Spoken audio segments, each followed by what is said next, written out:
Chapter 51. Time flashed by, and before long, examination day had arrived.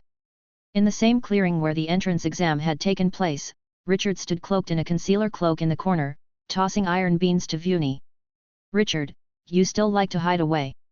A voice suddenly came from beside Richard, who turned to see a wizard apprentice with a pointed wizard hat and a long staff, her face marked with dark circles under her eyes, standing beside him. "Ali, long time no see," Richard greeted, casually passing Vuni to her. Over the years, their relationship had evolved from the initial lovey-dovey phase to a more gentlemanly and detached friendship. This was partly because familiarity had dulled the novelty of their feelings and partly due to the teachings of wizards. Under wizardly guidance, they both came to a clear understanding.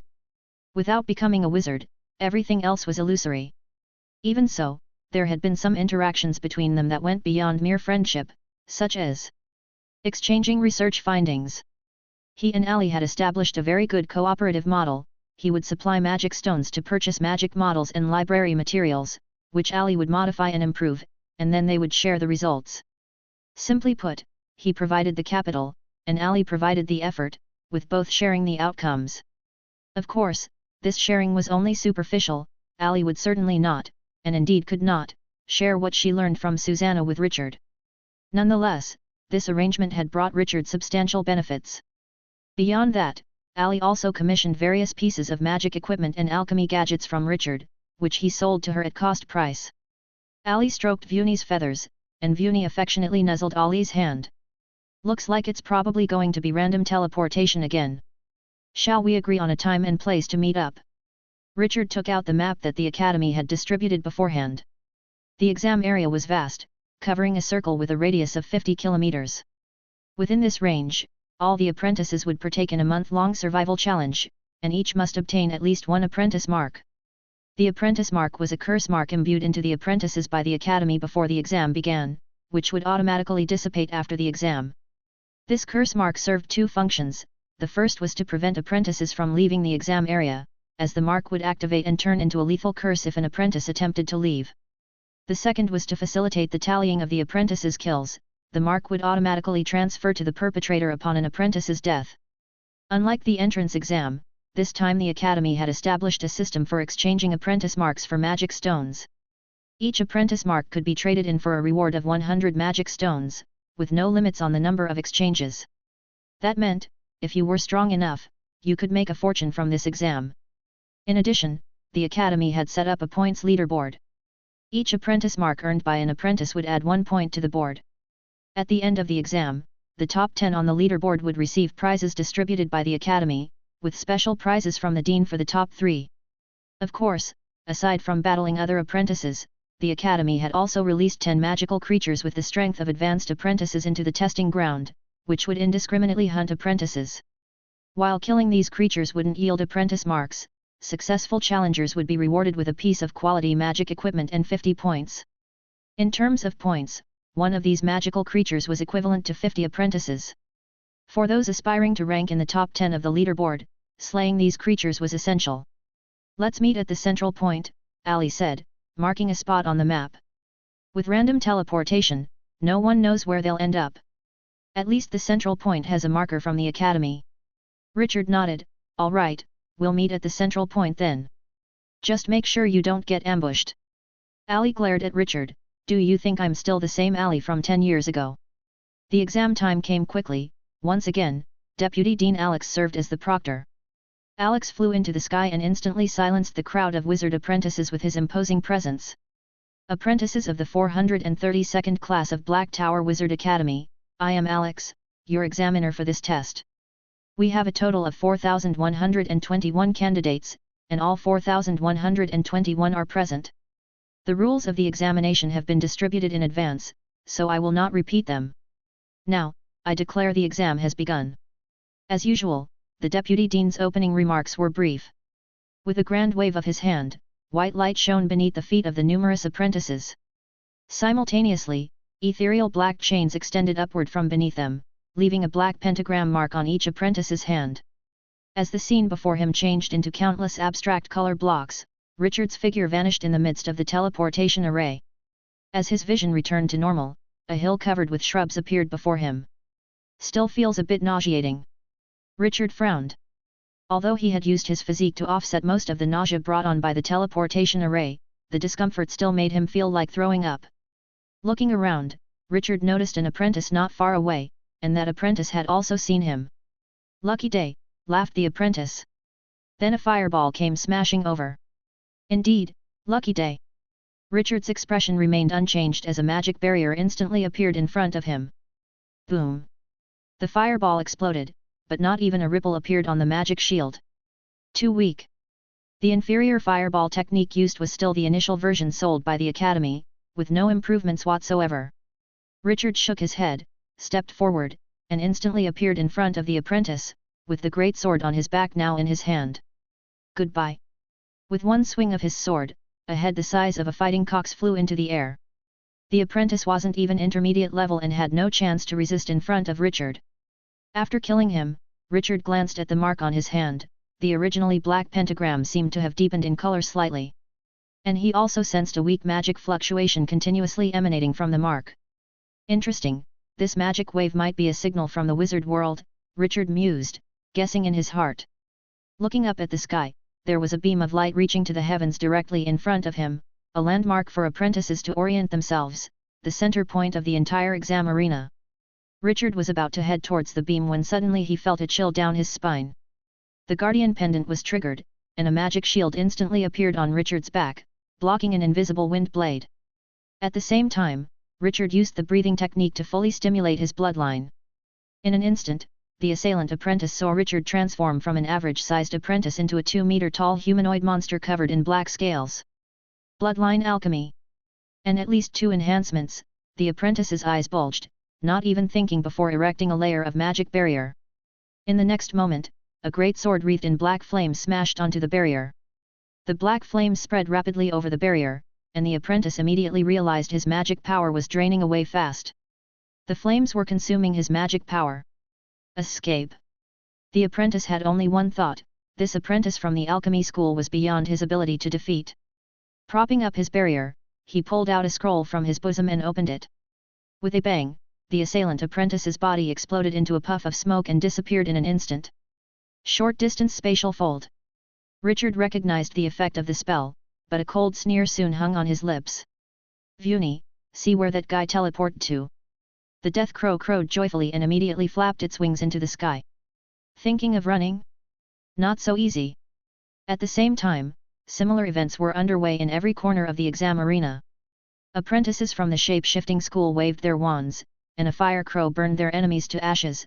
The undead school apprentices simply pointed, and another apprentice fell to the ground, their flesh continuously withering away until they were reduced to skin and bones, a walking corpse. The soul school apprentices only had to shout, and their spiritual shock stunned the surrounding apprentices.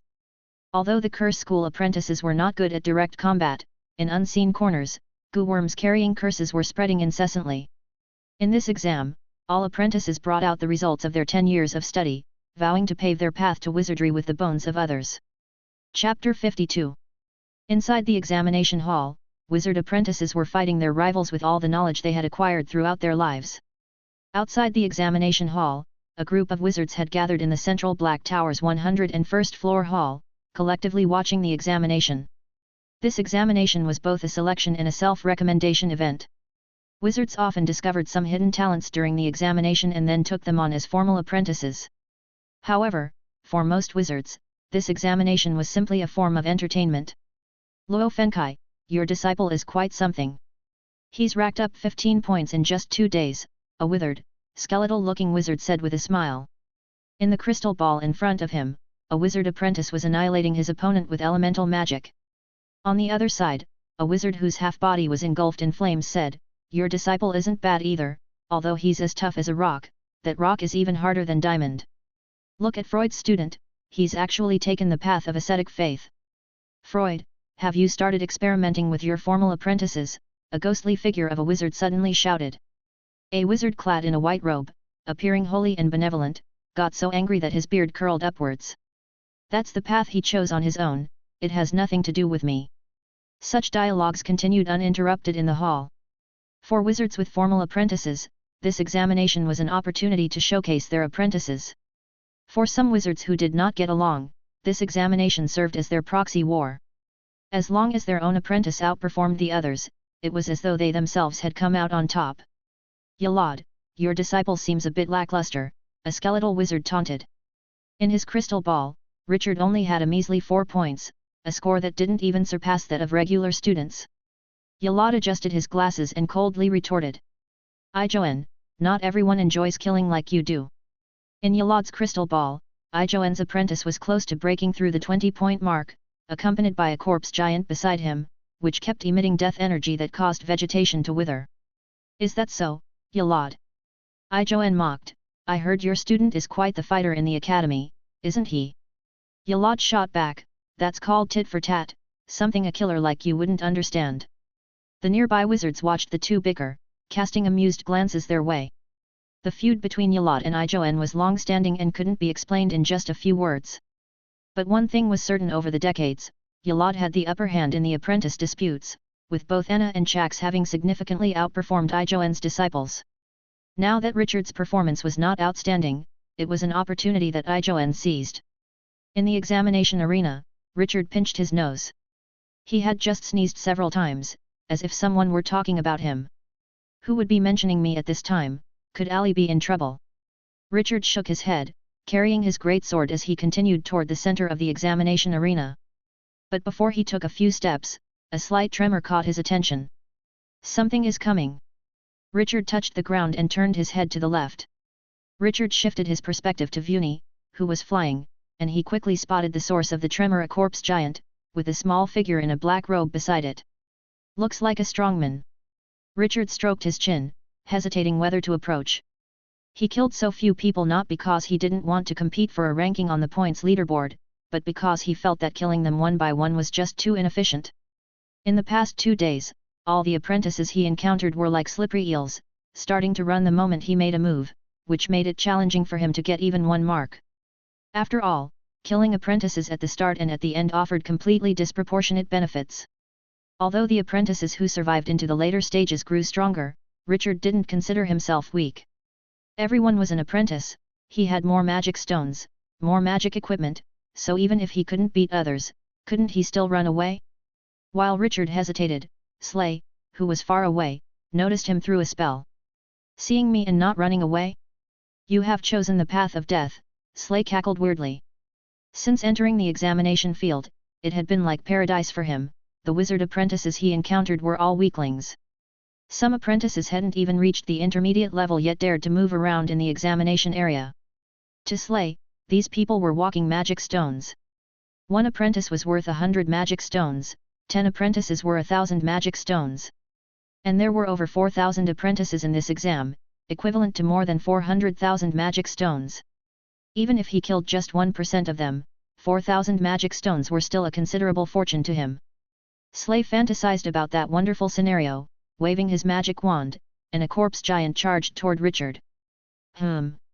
Richard sensed something was wrong. Seeing the corpse giant charging towards him from afar, he smiled and shook his head. What's there to consider? Having said that, white vapor flowed from Richard's mouth and nose, and his stature and muscles explosively grew, instantly transforming him into a giant over 2 meters tall covered in black scales. Vuni in the sky also seized the opportunity to move. Seeing this, Slay frowned. An apprentice who studies bloodline alchemy, looks like he's undergone bloodline alchemy at least twice. But immediately after, he revealed a frenzied smile. What of bloodline alchemy? The apprentices of the undead school specialized in defeating apprentices who focus on their physiques. If he could assimilate this apprentice into the corpse giant, the physique of the corpse giant would definitely be tremendously enhanced, possibly breaking the 39-point physique barrier in this exam. Thinking of this, Slay felt even the heavens were aiding him. Boom, boom, boom. On the ground, 2 colossal beings collided heavily, creating an avalanche-like roar and kicking up a huge cloud of dust. Before the dust settled, a wave of chi tore it apart, revealing the true form inside. Richard wielded the Demon Eater sword, its blade creating slight afterimages as he swung. After Richard became an intermediate apprentice, Wind Crow Slash, a legendary martial skill from Dukison, also changed. The original fierce cawing of Wind Crow Slash no longer sounded, replaced by a silence akin to the death god. And the corpse giant, facing the blade, neither dodged nor blocked, its arms thick as pillars, slammed towards Richard's head. Bang! A gust of wind brushed over Richard's head, and at the last moment, Richard ducked, avoiding the hit, his blade cutting through the giant like butter. In the next instant, various shades of green and yellow pus poured out from within the giant, a stench like rotting pork from the hottest days of summer burst into Richard's nostrils. Twee! Richard couldn't help but gag slightly, but his body didn't cease moving. Inside the wound he made, a shriveled heart, like a conjunction of life and death, was still faintly beating. Chapter 53. Outside the examination arena, Yalad and Ijoen were both paying attention to this battle. Having been suppressed by Yalad for decades, Ijoen couldn't help but laugh out loud when he saw Richard disembowel the giant.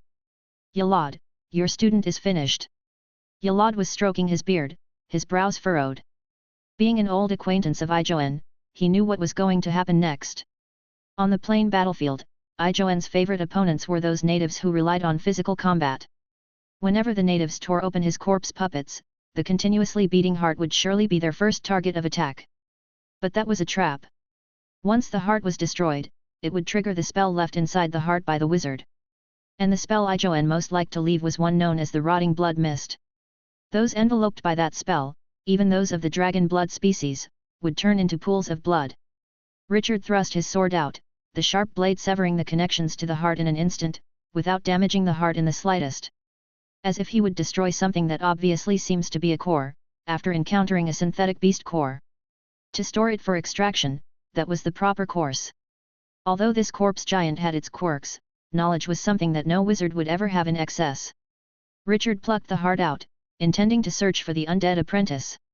But a strong gust of wind suddenly struck from his front side. He bent down, and a fist as large as a pot whizzed over his head. Judging by the power of that punch, it didn't seem like it had lost its core. How can it still move? Richard frowned slightly and casually shoved the heart into his magic pocket. This made Slay, who had been planning to manually detonate the spell, so angry he nearly spat blood. How did this guy know that the heart concealed a spell? Slay, leaning on his magic wand, was fuming. He had buried 3 spells within that heart, waiting for Richard to smash the heart and trigger the spells for a big loss, and then to merge him into the corpse giant. But now he had lost both his wife and soldiers, he hadn't succeeded in his trap, and instead, the corpse giant had suffered significant damage. Although the heart was not the vital part of the corpse giant, it was still one of its sources of magic energy, and now, without the heart, the magic energy consumption of the corpse giant had more than doubled instantly. No good, I can't waste magic energy any longer. Slay waved his magic wand, controlling the corpse giant to retreat. But before it could take 2 steps, a pitch-black sword blade followed the joints, severing the lower leg of the corpse giant. Turning a combat puppet into a human shape, I really don't understand what that wizard apprentice was thinking, Richard thought mockingly to himself. In his view, making combat puppets humanoid was a novice mistake. As an apprentice to Yalad, who was renowned for synthetic beasts, he had a deep understanding of synthetic beasts. Before synthetic beasts became energy-cycling war beasts, humanoid synthetic beasts had significant flaws, the most apparent being balance. Humanoids had only 2 legs. Once one leg was gone, the synthetic beast would immediately fall into a state of imbalance. The same principle applied to this corpse puppet. Once a leg was removed, the corpse puppet immediately fell into a state of imbalance and collapsed to the ground with a thud. Damn it, Slay muttered through clenched teeth. It wasn't that he had no way to balance the corpse puppet again, but with Richard at his side, his methods were not as fast as Richard's dismembering. Never mind, cut off the magic energy first. With the corpse puppet now suffering from side effects, continuing to provide magic energy was a waste. He had some magic stones, but that didn't mean they could be squandered heedlessly. Seeing the corpse puppet no longer move, Richard immediately chopped off its head and limbs, and kicked them far away. Slay's jaw clenched so tightly it could shatter. As Richard fiddled with it, he would have to expend a great deal of magic power to repair the puppet. Damn brute, I'm going to show you just how formidable our undead school is. Having said that, Slay pulled out a bottle of concentration potion from his magic pocket and downed it in one gulp, instantly transforming from raging anger to a cold, still fury. A wizard could use spells by inscribing magic marks into their soul or by temporarily constructing magic models for casting. However, this method of casting wasn't as safe as using magic marks, with temporary constructions running the risk of failure. A failure could result in anything from a soul-quaking dizziness to a magic power explosion leading to immediate death. Therefore, a bottle of concentration potion that helped one calm down was particularly important at this time. Hand of Death. With an expressionless face, Slay released the spell, and a pale purple, ghostly hand instantly rose from beneath Richard's feet. Once gripped by the Hand of Death, Richard felt a sudden chill in his body, and a slight sense of weakness enveloped him, even his blood seemed to slow under the influence of the spell. Next, Death Chains. With a wave of his magic wand, black chains shot up from underneath Richard's feet, quickly making him feel as though he were trapped in a marsh, where every move required enormous effort. Watching Richard struggle, a cold smile crept over Slay's face. "It's over, brute." With that, he took out a magic stone and began to channel the magic power within it. The next move was certain death for Richard. Boom! Suddenly, a magic barrier appeared around Slay, but almost immediately half of his body was torn apart, revealing the corpse-like body under his black robe. What's happening? Slay looked around blankly at the sky, where a black death crow circled overhead, seemingly ushering him towards the netherworld. At the same time, Richard suddenly rallied the magic power within his body towards his heart, and the bloodline seed there went into a frenzy with the influx of energy. Boom! Accompanied by a powerful heartbeat, the negative effects on Richard instantly dissipated. With frenzied strength and surging life energy, he shrugged off the negative effects of Slay's spell and was upon him in a flash. The situation reversed instantly. Boom! Without a word, Richard's fist exploded Slay's skull, splattering red and white all over the place. Before becoming wizards, the head was the Achilles heel of all school apprentices. In the sky, Vuni let out a cheerful chirp. And with Slay's death, the apprentice marks he had collected transferred to Richard. Slay had collected 19 marks before, now, with Richard's original 4, Richard's count of marks increased to 23 in an instant, and his points soared to 9th place on the leaderboard. A tremendously strong energy signal emanated from the mark on his hand, much like a lighthouse on the night sea. It seemed to be a warning to others that there was a formidable apprentice here who had killed at least 20 others. Marks have this effect. Richard scratched his chin. No wonder the Academy had not set a limit on the number of times marks could be exchanged for magic stones. Obviously, they had other plans. Such an obvious energy signal couldn't even be concealed by Richard, who possessed an invisibility cloak, let alone other apprentices. With this signal, weaker apprentices would surely avoid them, acting as an indirect deterrent against the slaughter of the weak. For individuals like Richard and Slay, the vast majority of apprentices stood little chance against them. Without restrictions, in a month's time, these powerful apprentices could almost completely annihilate the rest. Although the Academy's exam was akin to breeding guinea pigs, this was not the way to do it. At the same time, the hall where the exam was being observed fell into an odd silence. Chapter 54. What just happened? The wizard who had been watching the battle spoke with uncertainty. Was that magic equipment? Another wizard by his side shook his head. He hadn't seen clearly since the crystal ball was only broadcasting, and many details were definitely not as clear as seeing them with their own eyes. The wizards turned their gaze to Yalad, who was stroking his beard smugly and casting a sidelong glance at Ijoen. Ijoen, why aren't you speaking? The soul fire in Ijoen's eyes suddenly flared up, and a strong magic fluctuation burst forth from him. However, everyone present was a wizard, and such a minor magic fluctuation only served to inform the other wizards of Ijoen's unrest and had no other effect. Yalad, what exactly was that thing? A wizard asked. Not being at the scene and merely relying on what was broadcast through the crystal ball, the wizards present, except for those who had modified their eyes, couldn't clearly see what had really happened. Cough, that was a piece of magic equipment researched by my disciple. You all saw its effect, but I won't reveal any more information. Yalad's explanation typified empty talk, prompting a chorus of hisses from the many wizards. However, everyone was aware that besides those magic equipments sold commercially, no alchemy wizard would reveal details about the magic equipments they used personally. But some wizards, who knew about the incident involving Joseph years ago, already had some guesses. The perspective returned to the examination site. After killing Slay, Richard's body emitted an energy fluctuation that burst every few seconds. This fluctuation allowed Richard to encounter not a single apprentice on his way to the center, and even using Vuni's vision, he could only see other apprentices running away. This actually works out well, saves me the hassle. Richard gave a self-deprecating laugh, then used levitation skill to quickly head toward the center. Along the way, Richard's fluctuation not only drove away apprentices but also attracted some audacious folks looking to rise rapidly.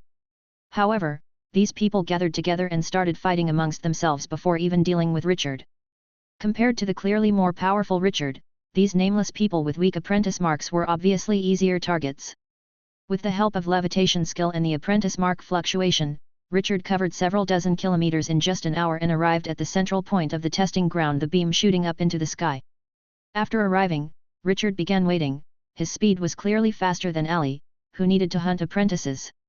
During the wait, he not only recovered his magic power but also made some minor preparations. As an apprentice of the alchemy school, he had many little gadgets to aid in combat. Ah! A miserable scream pierced the night sky as an apprentice trying to use the cover of darkness to ambush Richard was entangled by an unknown thorny plant. The apprentice's fresh blood flowed from the wounds pierced by the thorns and was absorbed by them, nourishing their growth. The apprentice tried to resist, but in the next moment, a black greatsword ended his life. Another brainless one, Richard yawned, silently watching the apprentice's body being drained into a mummified corpse by the thorns. These thorns were known as blood-sucking thorns, a creation from biological alchemy. Yalad did not delve deeply into this field of alchemy, and Richard had only learned the basics. But for a wizard, knowledge was power, and even a little bit of knowledge could triumph over fools at certain moments. As the apprentice mark transferred, the energy fluctuation around Richard grew once more. If this continues, it feels like the entire testing ground will know I'm here. Richard scratched his head and searched the apprentice's body. Actually, he wasn't keen on searching the bodies of these people, as their poverty exceeded his imagination. Even on an apprentice like Slay, Richard found only 200 magic stones and 2 pieces of finished magic equipment. Furthermore, one of the pieces of magic equipment was custom-made and only suited for apprentices of the undead school, rendering it useless for apprentices of other schools. If it weren't for Richard obtaining some high-quality bones from a corpse puppet in the end, the loot from killing Slay would have been less profitable than what Richard could have made from selling magic potions for a year. This had been all of Slay's possessions. After looting the apprentice, just as Richard was about to head back to rest, a wave of energy surged from the horizon, its magnitude not the slightest bit inferior to Richard's own. Richard narrowed his eyes, immediately switching his viewpoint to Vuni. At night, Vuni's night vision was undoubtedly the best tool for observing enemies. This person, why do they look familiar? Richard touched his chin, and though the person looked somewhat familiar, he cautiously activated his bloodline, transforming into a muscular giant beast over 2 meters tall. Richard, why have you always refused to transform in front of me? The approaching figure asked. So this is what you look like when you transform. Richard, startled by the approaching figure, couldn't help but exclaim. Ali. Ali approached Richard, leaning on her magic wand and curiously touching the scales. You don't look very good, but the aura is quite strong. Richard deactivated his bloodline and circled around Ali, somewhat surprised. Is the shape-shifting school so powerful, Ali? You've actually killed 20 apprentices. Ali glanced at him. Even if the shape-shifting school isn't that great, it's still better than this brute force bloodline alchemy. You're a wizard apprentice, can't you use some spells? Saying so, Ali, somewhat indignant, punched Richard. Her teacher, Susanna, had initially admired Richard when she found out he was Yalad's disciple, but lost interest immediately upon hearing that Richard followed the path of bloodline alchemy. All those who follow bloodline alchemy are savages, said Susanna, a disciple of the Black Tower Great Wizard who double specialized in shape-shifting and curses. After a bit of good-natured teasing, the two began discussing the real issue. Your teacher must have told you, Ali said seriously, the rewards for this scoreboard are extraordinary, and if nothing goes wrong, it should involve entering the Dean's secret realm for exploration. Richard nodded. As a close friend of Alex, Yalad had heard early on that this exam's rewards were unconventional. So what are you planning to do next? Asked Ali. Richard took out a scroll from his waist that introduced the exam rules. What do you think about hunting these high-level creatures? Ali furrowed her brows. My mentor told me that these creatures are slaves captured by the Dean from another realm, and their strength is not something that ordinary high-level magic beasts can match. But it's the best way to earn points. Richard pointed out a rule, 50 points per creature. If we want to kill wizard apprentices, we have to kill at least 2 at our own level. Richard knew the strength of these creatures was extraordinary, but if they didn't hunt these creatures, their points wouldn't take a dramatic lead. Having already experienced the slippery nature of wizard apprentices, Richard knew how difficult it would become to kill later when all apprentices displayed their marks fluctuations, making it hard to feign weakness and seize the killer advantage. After hesitating for a moment, Ali agreed to Richard's plan. She didn't have a better one. After settling on a battle strategy, they rested in place. High-level creatures were not introduced into the examination field from the start, their entry was set for the 15th day of the exam. Chapter 55. My name is Kogak Bloodteeth, a warrior of the Bloodteeth tribe. My former homeland was called Barbaric Bone Prairie, where countless tribes like the Bloodteeth tribe lived. Barbaric Bone Prairie was never peaceful. Tribes wandered in search of grasslands, and battles were common occurrences. Before that war, I thought my fate would be like the warriors of the past, to die bravely in a tribal clash or fighting against a barbaric beast. Then my soul would return to the ancestors' plains, to join those great warriors of history, feasting on fine food and drinking exquisite wines. Until that war, that frightful war led by the largest tribe of the Barbaric Bone Prairie, in which all the small tribes partook. The tribe leading the war was called the Blood Axe tribe. On the migrating Barbaric Bone Prairie, it was one of the few great tribes that did not have to move. Its warriors were as numerous as hairs on a bull, and even totem warriors like the clan leader were beyond counting. Legend had it that the clan leader of the Blood Axe tribe could even rival the founders. The war led by them was supposed to be one of glory. Until those terrifying creatures who claimed to be wizards descended. Those terrifying magic-wielding monsters came from a tribe forged of steel, each one bizarre in appearance. Not to mention their lack of beautiful manes and shiny-toothed smiles, they only had 2 arms. Besides these differences, these wizards also changed forms during battle, some transformed into beings of fire, others into monsters. They wielded flames and thunder with greater skill than our shaman. In the war, our shamans stood no chance against these wizards. Thus the defeat began. The spirits of nature summoned by the wizards shredded the warriors' courage, none wanted to die in this dishonorable fight. I fled from a corner of the battlefield, hiding cowardly in a tunnel, praying the wizards wouldn't find me. But the wizards' hounds eventually found me. Wizards have no need for warriors, so I was collared and thrown into sunless mines to labor day and night alongside warriors who had once belonged to the Blood Axe tribe. These wizards cared nothing for our identities, they had come to the Barbaric Bone Prairie with only one purpose: enslavement. Captured warriors were collared, powerful totem warriors were taken away, and ordinary warriors like me were left to toil in the mines. The conditions in the mine were horrendous, the warriors beside me died one after another, until at last I was the only healthy slave left. I felt it was the protection of my ancestors, that they had not abandoned me for my cowardice. I still had a chance to return to the ancestors' plains. The wizards found me somewhat special, so they transferred me from the mine to a cell.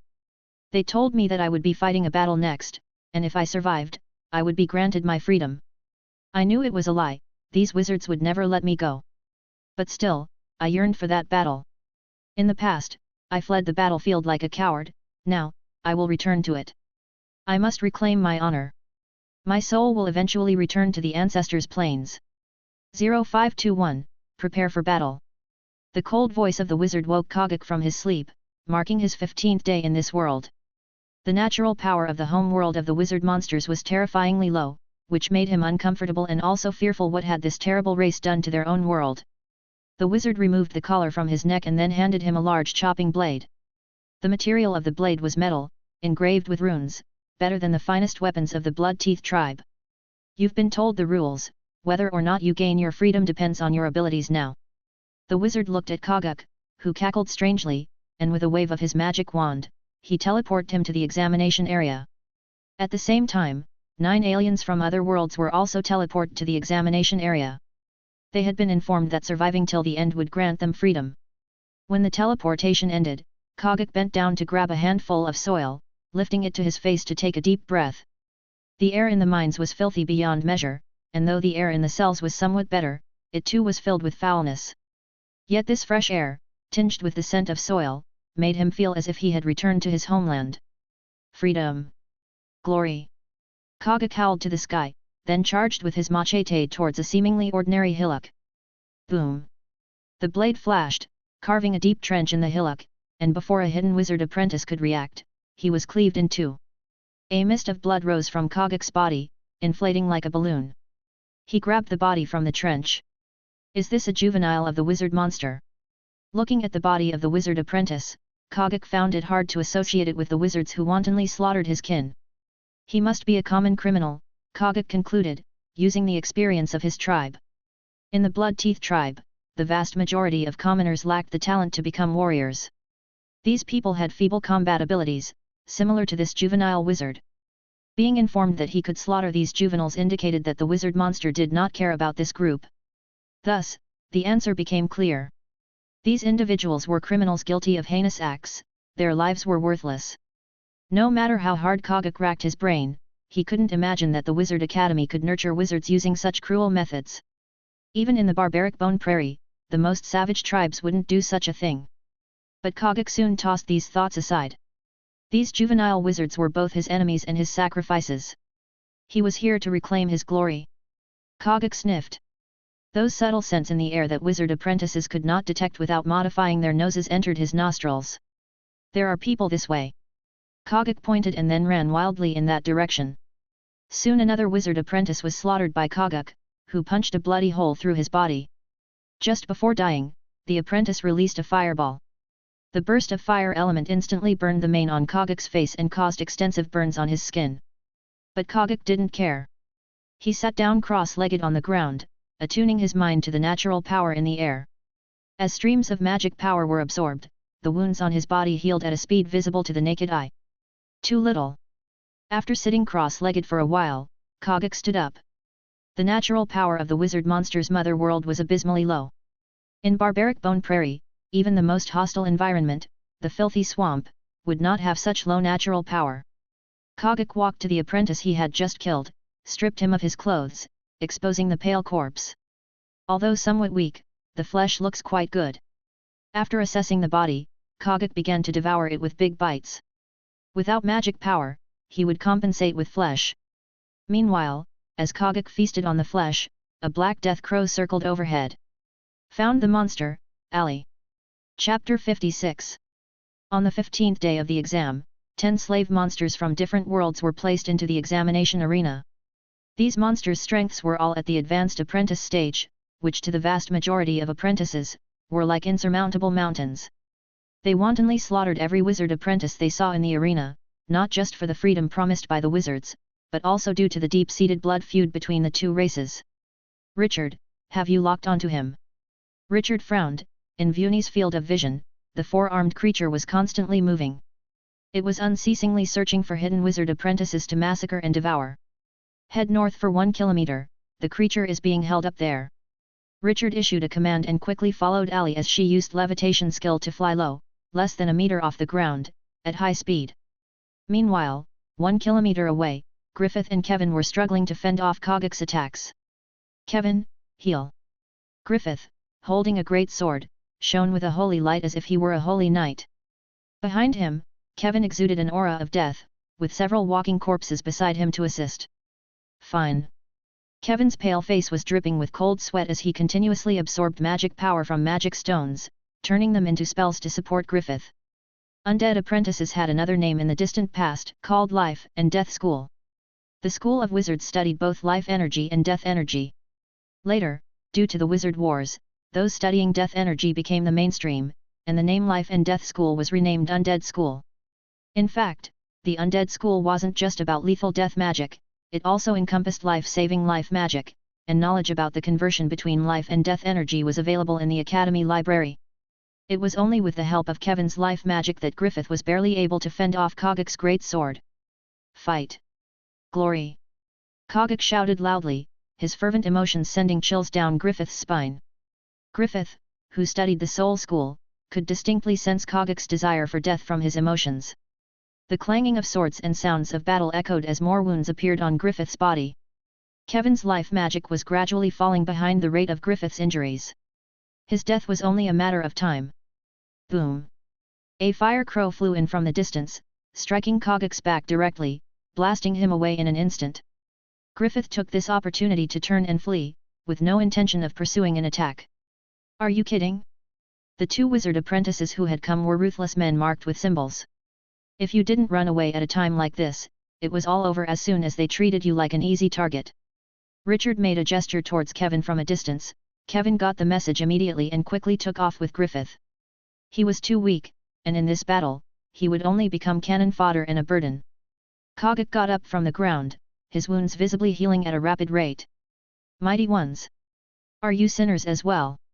Kagak shouted at Richard, this wizard whelp in front of him, nearly the same height and covered in black scales, reminded him of that war from the past. In that war, wizard monsters like Richard, capable of transforming, tore apart numerous totem warriors. Even the clan leader of their blood-teeth tribe died at the hands of such wizard monsters. What is this creature called? Richard frowned and immediately took out a magic gun from his magic pocket. He was 7 paces away from the creature. Within 7 paces, the gun is fast, closer than 7 paces, the gun is both fast and accurate. Ding! Kagak instinctively blocked with his sword, the bullet from the magic gun deflected off the sword's blade, veering to one side. Wild intuition. Richard made a judgment. As a bloodline alchemy wizard, he naturally had some understanding of physique-related knowledge. Yalad once mentioned in books that these natives, who relied on physique evolution, often had extremely sharp intuitions. Yalad was unable to fathom the nature of this intuition, but he found that it often manifested in native warriors who frequently fought in battle. Those pampered noble native monsters often didn't have this kind of intuition. Yalad thus came to a not very rigorous conclusion, that this intuition was a form of conditioned reflex formed postnatally, and if wizards also underwent such training, they could also gain this intuition. Kagak's hair stood on end too late, his body hair instantly spiking like a porcupine. An ambush is unbecoming of a warrior. But before he could finish his sentence, Ali's elemental magic bombarded him again. Boom! Kagak split the fire crow with a swing of his sword, and the surging fire element instantly engulfed him. However, after the element dissipated, Richard saw that Kagak was now covered in a layer of blood armor. Protected by the armor, Kagak was hardly injured. Kagak let out a roar and pounced towards Ali, his imposing aura as vicious as an evil ghost from hell. But on the path of his lunge, a black figure blocked him. Your opponent is me, Richard said calmly. As everyone knows, the most indispensable role in a team is the tank, which can absorb damage. Unless you can kill your enemy in an extremely short time, a quality tank is an essential part of the team. And according to the plan Richard and Ali had discussed, when hunting monsters, Richard's role was to act as a tank. As the two exchanged blows, the sound of clashing metal rang incessantly. Behind Richard, Ali, with a calm complexion, drew magic power from the magic stone, organizing her next spell. Kagak's great sword was extraordinarily powerful, but Richard was no weakling. Although this monster had the advantage in physique, as a wizard, Richard had far more tricks up his sleeve than these alien creatures. Suddenly, Richard's arm muscles bulged, and he firmly caught Kagak's great sword with his own Demon Eater sword. This was a technique known as liberation, and it is well known that the strength of human muscles is not just as it appears. At crucial moments, the human body can burst forth with many times its ordinary strength. Take a familiar example, such as the mother who, at these moments, must lift a car. Her muscle strength ordinarily wouldn't lift the vehicle, but in a moment of crisis, she can unleash astonishing power. And liberation is the technique to release that kind of strength. Kagak was shocked by the strength the wizard whelped before it had exploded with. It could clearly sense that the opponent's physique was inferior to its own, yet its slashing attack was firmly caught. A warrior heritage. This wizard whelp possesses the heritage of a warrior, Kagak judged again with the experience of the barbaric Bone Prairie. As warriors of the tribe, the moment they become fighters, they receive the teachings of their predecessors. Each predecessor has his own secret skills, which form the warrior heritage. It had thought that most wizard monsters were shamans studying the spirit of nature, never thinking there would also be warriors studying warriors. Richard didn't know what the creature before him was muttering about. Clutching his great sword, he stared doggedly at the four-armed monster in front of him. During that last exchange, he had caught Kagak's great sword, but one pair of arms beneath his own had delivered a fierce blow to Richard's abdomen, practically shattering his innards. If it weren't for Richard's bloodline being mixed with that of a two-headed giant troll, granting him a recovery ability far exceeding that of an average apprentice. A few more hits, and Richard would have been honorably dead. As a warrior, I shall respond to you with the courtesy of a warrior. Kagak nodded slightly to Richard and then burst into a cloud of blood mist with a powerful aura erupting from within.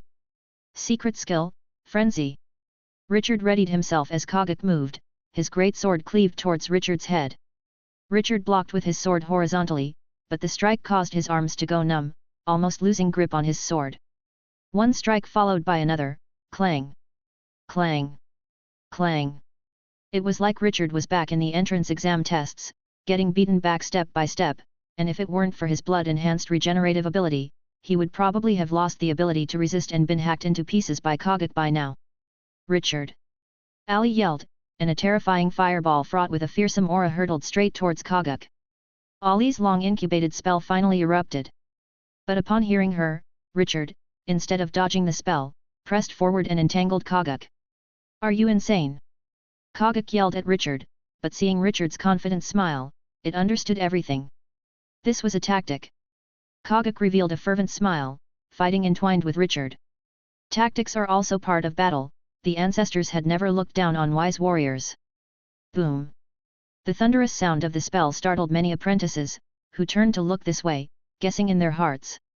As the dust from the spell cleared, half of Kogak's body had been blown apart, and an arm was gone, with a pungent burnt smell pervading the battlefield. Ancestors, can this be called a battle of honor? Kogak addressed Richard, muttering unclearly in his mouth. Across from him, Richard, firmly protected by a magic barrier, was watching him vigilantly.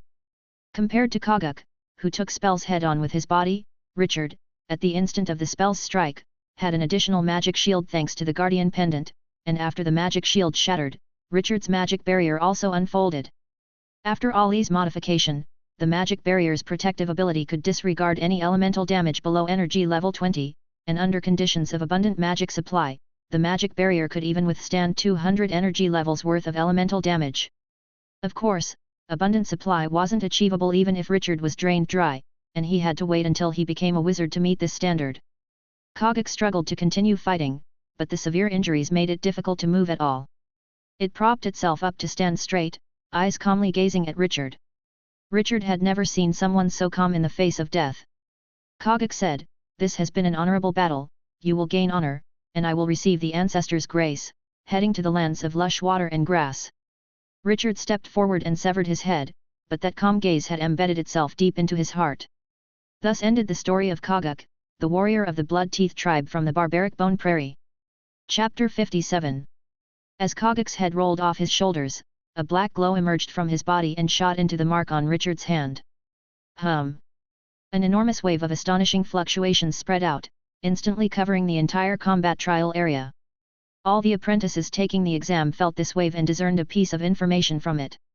Monster 0521 has been slain by Apprentice Richard, 9 monsters remain. Someone killed one of the monsters released by the Academy. And it's only the first day. The apprentices looked incredulously towards the direction of the disturbance, their eyes filled with both awe and fear. Just what sort of strength would a wizard apprentice require to slay a monster with the power of an advanced apprentice in such a short amount of time? At the same time, all the apprentices in the combat trial area who had planned to hunt monsters turned their gazes towards Richard. An apprentice who was tall and wielding a magic wand looked in Richard's direction. Richard, interesting. Next to him, a 3-meter-tall flame giant exuded a terrifying aura. A young apprentice draped in a black robe looked in Richard's direction and smiled, stroking his chin. In his hand, a battered scarecrow emitted an evil presence. Richard, that name sounds familiar. Is he the one selling magic potions? A blind-eyed apprentice pondered the information, casually pointing, and a student who resembled a zombie came toward him, very much alive but with a vacant gaze as if under some form of control. Have you heard of Richard? Now you're famous, Ali teased as she walked up beside Richard. According to the previous rules of the Academy, you're now a legendary apprentice. Ali naturally received the same information from the wave. Legend or not, who knew the Academy would resort to such tactics? Richard's feelings were complex at this moment, unable to tell whether he was happy or annoyed. He had always preferred not to draw attention when going about his affairs, but the Academy's full-server broadcast genuinely vexed him. However, thinking of the 50 points, Richard took some comfort. After killing Kogak, Richard's points increased by 50, catapulting him to the top of the leaderboard. Unless something unforeseen happened, Richard had firmly secured the Academy's reward. You've taken care of this one, so the next is mine, Ali said with a whistle, and Vuni, who was in the sky, landed on Richard's shoulder in response. Of course. As he spoke, Richard bent down and took the great sword that had belonged to Kogak into his hands. The great sword was engraved with magic runes, apparently intended to increase its power. But as an apprentice of the alchemy school, Richard immediately recognized the real purpose of these runes. Crack, crack, crack. As Richard infused magic power into the runes, the great sword crumbled to pieces in his hands. The sole purpose of these runes was to make the sword disintegrate, revealing what was hidden inside. Among the fragments, Richard found a ring. The moment he touched it, the miracle furnace within his soul quivered slightly. Raw material, power ring. Extraction information available, power amplification technique magic model. Extraction cost, 20 spiritual power. Techniques available for extraction, magic engraving, incomplete. Extraction cost, 10 spiritual power. Power ring. Richard slipped the ring onto his finger and channeled magic power into it. In a flash, he felt a special energy flow through his blood and invigorate his entire body. This energy must be some kind of life energy. Richard touched the ring, now able to discern certain things with the knowledge he had learned as an apprentice, no longer just starting out. Richard activated his bloodline again, and with the aid of the spell, he swung his sword, the sword wind instantly flattening a swath of grass. Strength has increased by about 30%. If I add the power of liberation, my strength could exceed 3 times that of my normal state.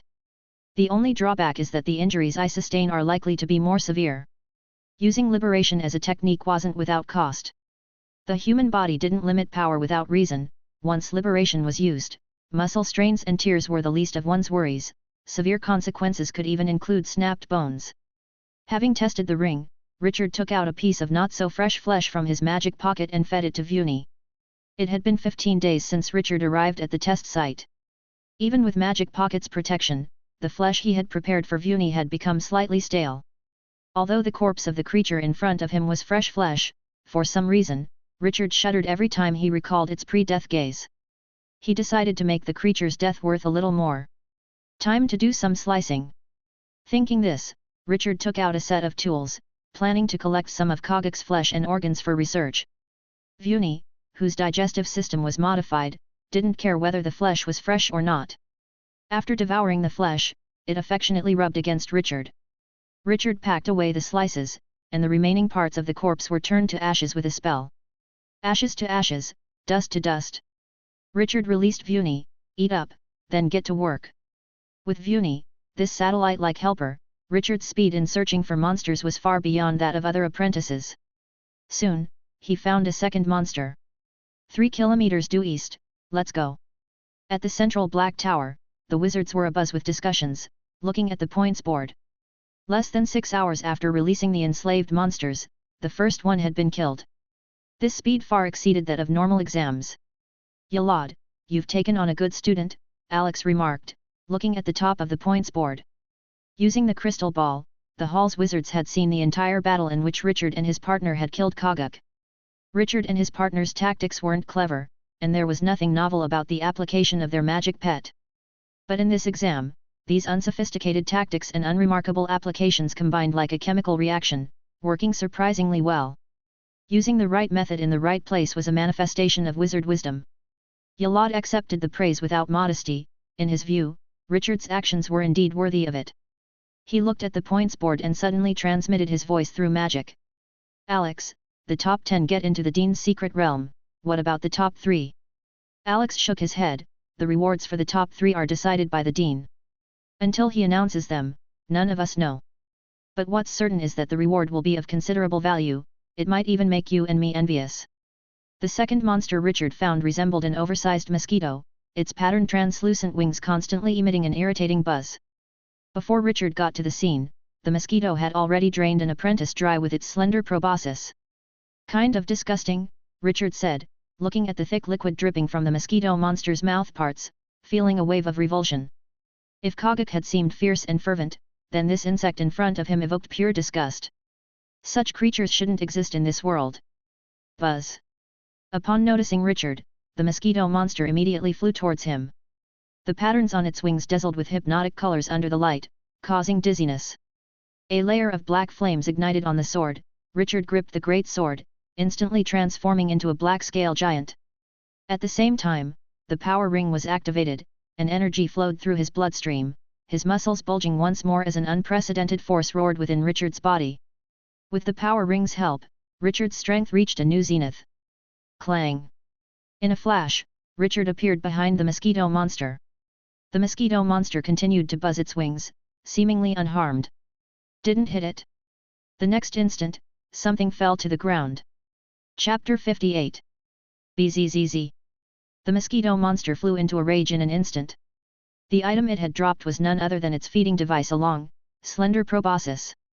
With the mosquito monster's rage, Richard had successfully achieved his goal, drawing its ire. This can't be used like that anymore. Richard gasped in pain. Although that strike was powerful, it had cost him all the muscles in his arm to break. Now, his sword-wielding arm lacked any strength, and it would take several minutes to recover enough to use it normally. Minutes may sound short, but in a battle, that could be the entire fight. Utilizing the gale boots and levitation skill, Richard deftly maneuvered through the trees, teasing the mosquito into chasing him. The mosquito monster didn't have any long-range capabilities, and it wasn't very smart, just physically robust, with a hard proboscis and wings that cast a mesmerizing effect. Richard almost felt leisurely as he dodged the creature. Richard! At Ollie's call, Richard began to lead the mosquito monster back the way they came. But he hadn't taken many steps when a surge of a distinct wave pattern suddenly froze him in his tracks. Other people were approaching. In that instant, Richard realized that the arrival of someone with a distinct wave pattern at this moment likely meant trouble. Let's test that person's level with this mosquito monster. With that thought, Richard promptly smashed an alchemy potion on the ground from his magic pocket, and a pungent smoke arose in the woods. Richard squatted in the smoke, invisible under his invisibility cloak, as the mosquito monster buzzed stonily. With the cloak shielding him, his wave pattern was immediately masked by another. From afar, Allie also sensed someone's approach. Unlike Richard, she decided to fire her long-held spell in the direction of the wave. Boom! A violent explosion echoed through the dense woods. Richard, who was hiding, shook his head at this. Ever since following Master Susanna, Allie had grown fond of using the fireball technique as a greeting. The explosion's blast dispersed Richard's smoke screen, but by then he no longer needed the smoke for cover. A larger target had attracted the mosquito monster's attention. Cough cough cough. Since when is the fireball technique considered a new wizard's salute? On one side of the dense forest, a row of wizard apprentices advanced neatly, and behind them, a blind apprentice with eyes rolled back addressed Richard. Soul School Apprentice. Richard narrowed his eyes and quietly slipped on 2 rings from his magic pocket. He was already wearing a mind protection ring, but when dealing with Soul School wizards, it didn't hurt to take extra precautions. Soul School wizards excelled in mental manipulations, slave seeds, mind control, thought stamps, all specialties of the soul wizards. It could be said that if curse wizards had a bad reputation among wizards, then soul wizards were infamous, inducing disdain even from the dogs. Are you Richard? The blind apprentice greeted Richard. But before Richard could respond, his ring suddenly lit up red, and a sharp pain instantly cleared his mind. Damn it, trying to mess with my mind right from the start. Richard narrowed his eyes, a hint of murderous intent flashing through his mind. At the same time, Allie also encountered some trouble. An apprentice, standing beside a flame giant, gave Allie a wizard's salute. Shape-shifting school, holder. Allie returned the salute. Shape-shifting school, Allie. As an apprentice of the same school, Allie could clearly feel the terrifying strength of the apprentice before her. The flame giant's strength was almost that of an advanced apprentice, every move it made was equivalent to a fire element spell, and if it exploded, it would flatten hundreds of meters around it. How could such a thing be controlled by an intermediate apprentice? So, you are a disciple of Master Susanna, Holder frowned slightly. If Allie were a disciple of any other shaping wizard, he would not have feared her, but unfortunately, she was Susanna's student.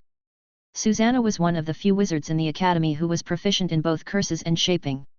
He had once heard his mentor say that Susanna possessed a spell called Curse Flame, which, once contracted, was as unshakable as a curse, burning everything from the body to the soul to ashes. It was just unknown whether she had passed this spell on to Allie before her. Mind protection, alchemy wizards really are rich, the blind apprentice remarked regretfully upon sensing the failure of his mind invasion. If this had succeeded, he would have secured a spot in the top 3 of the points board. However, he was not too disheartened, it was just a layer of mind protection, and he had ways to break through. Richard silently drew out 2 magic stones to extract magic power. Anger did not make Richard lose his sanity, he knew even a lion exerts full strength when catching a rabbit, much more so since this blind apprentice was no rabbit. He stared at the blind apprentice, thinking coldly, "I'll feed you to Vuni later." In the sky, the mosquito monster seemed to have encountered an invisible barrier, frantically circling in the air. The blind apprentice looked at the mosquito with a trace of regret on his face. Although the mosquito monster was of low intelligence and easily deceived by illusions, due to the rebound effect, its spiritual power had reached 40 points, which he, with his slightly over 30 points of spiritual power, couldn't control. If he could control this mosquito monster, then in this exam, Holder would be his only enemy. "Don't be so tense, it was just a joke," said the blind apprentice, waving his hand as if trying to lighten the awkward atmosphere.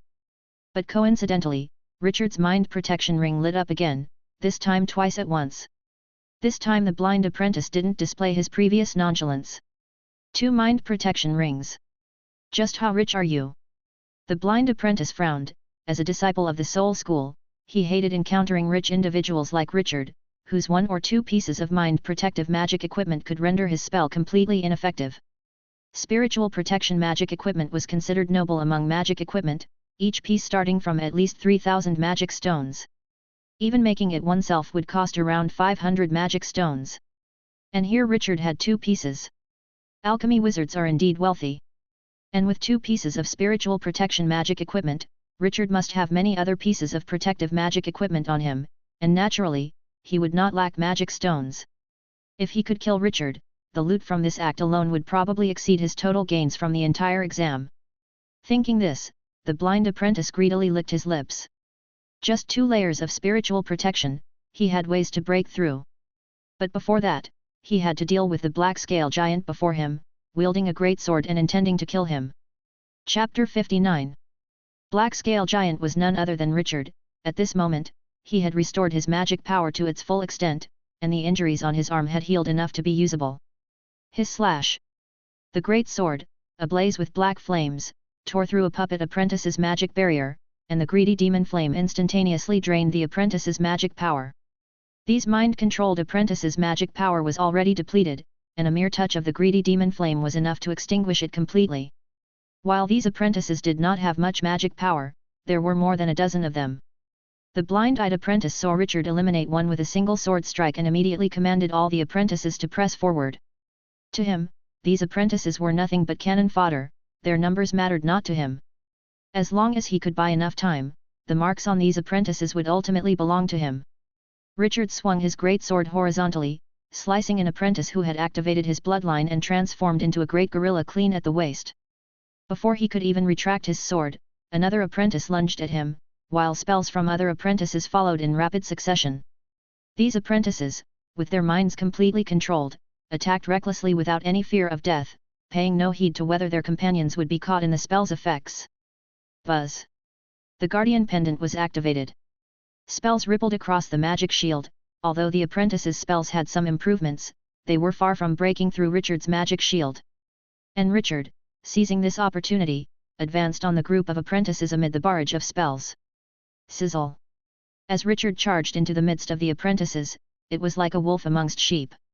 These low-level, controlled apprentices had no chance to fight back, and the high temperature of the black flames turned their wounds into charred flesh instantly, with a strange, acrid scent filling the air. But just at that moment, the blind-eyed wizard let out a mad laugh, and a chilling presence suddenly radiated from his body.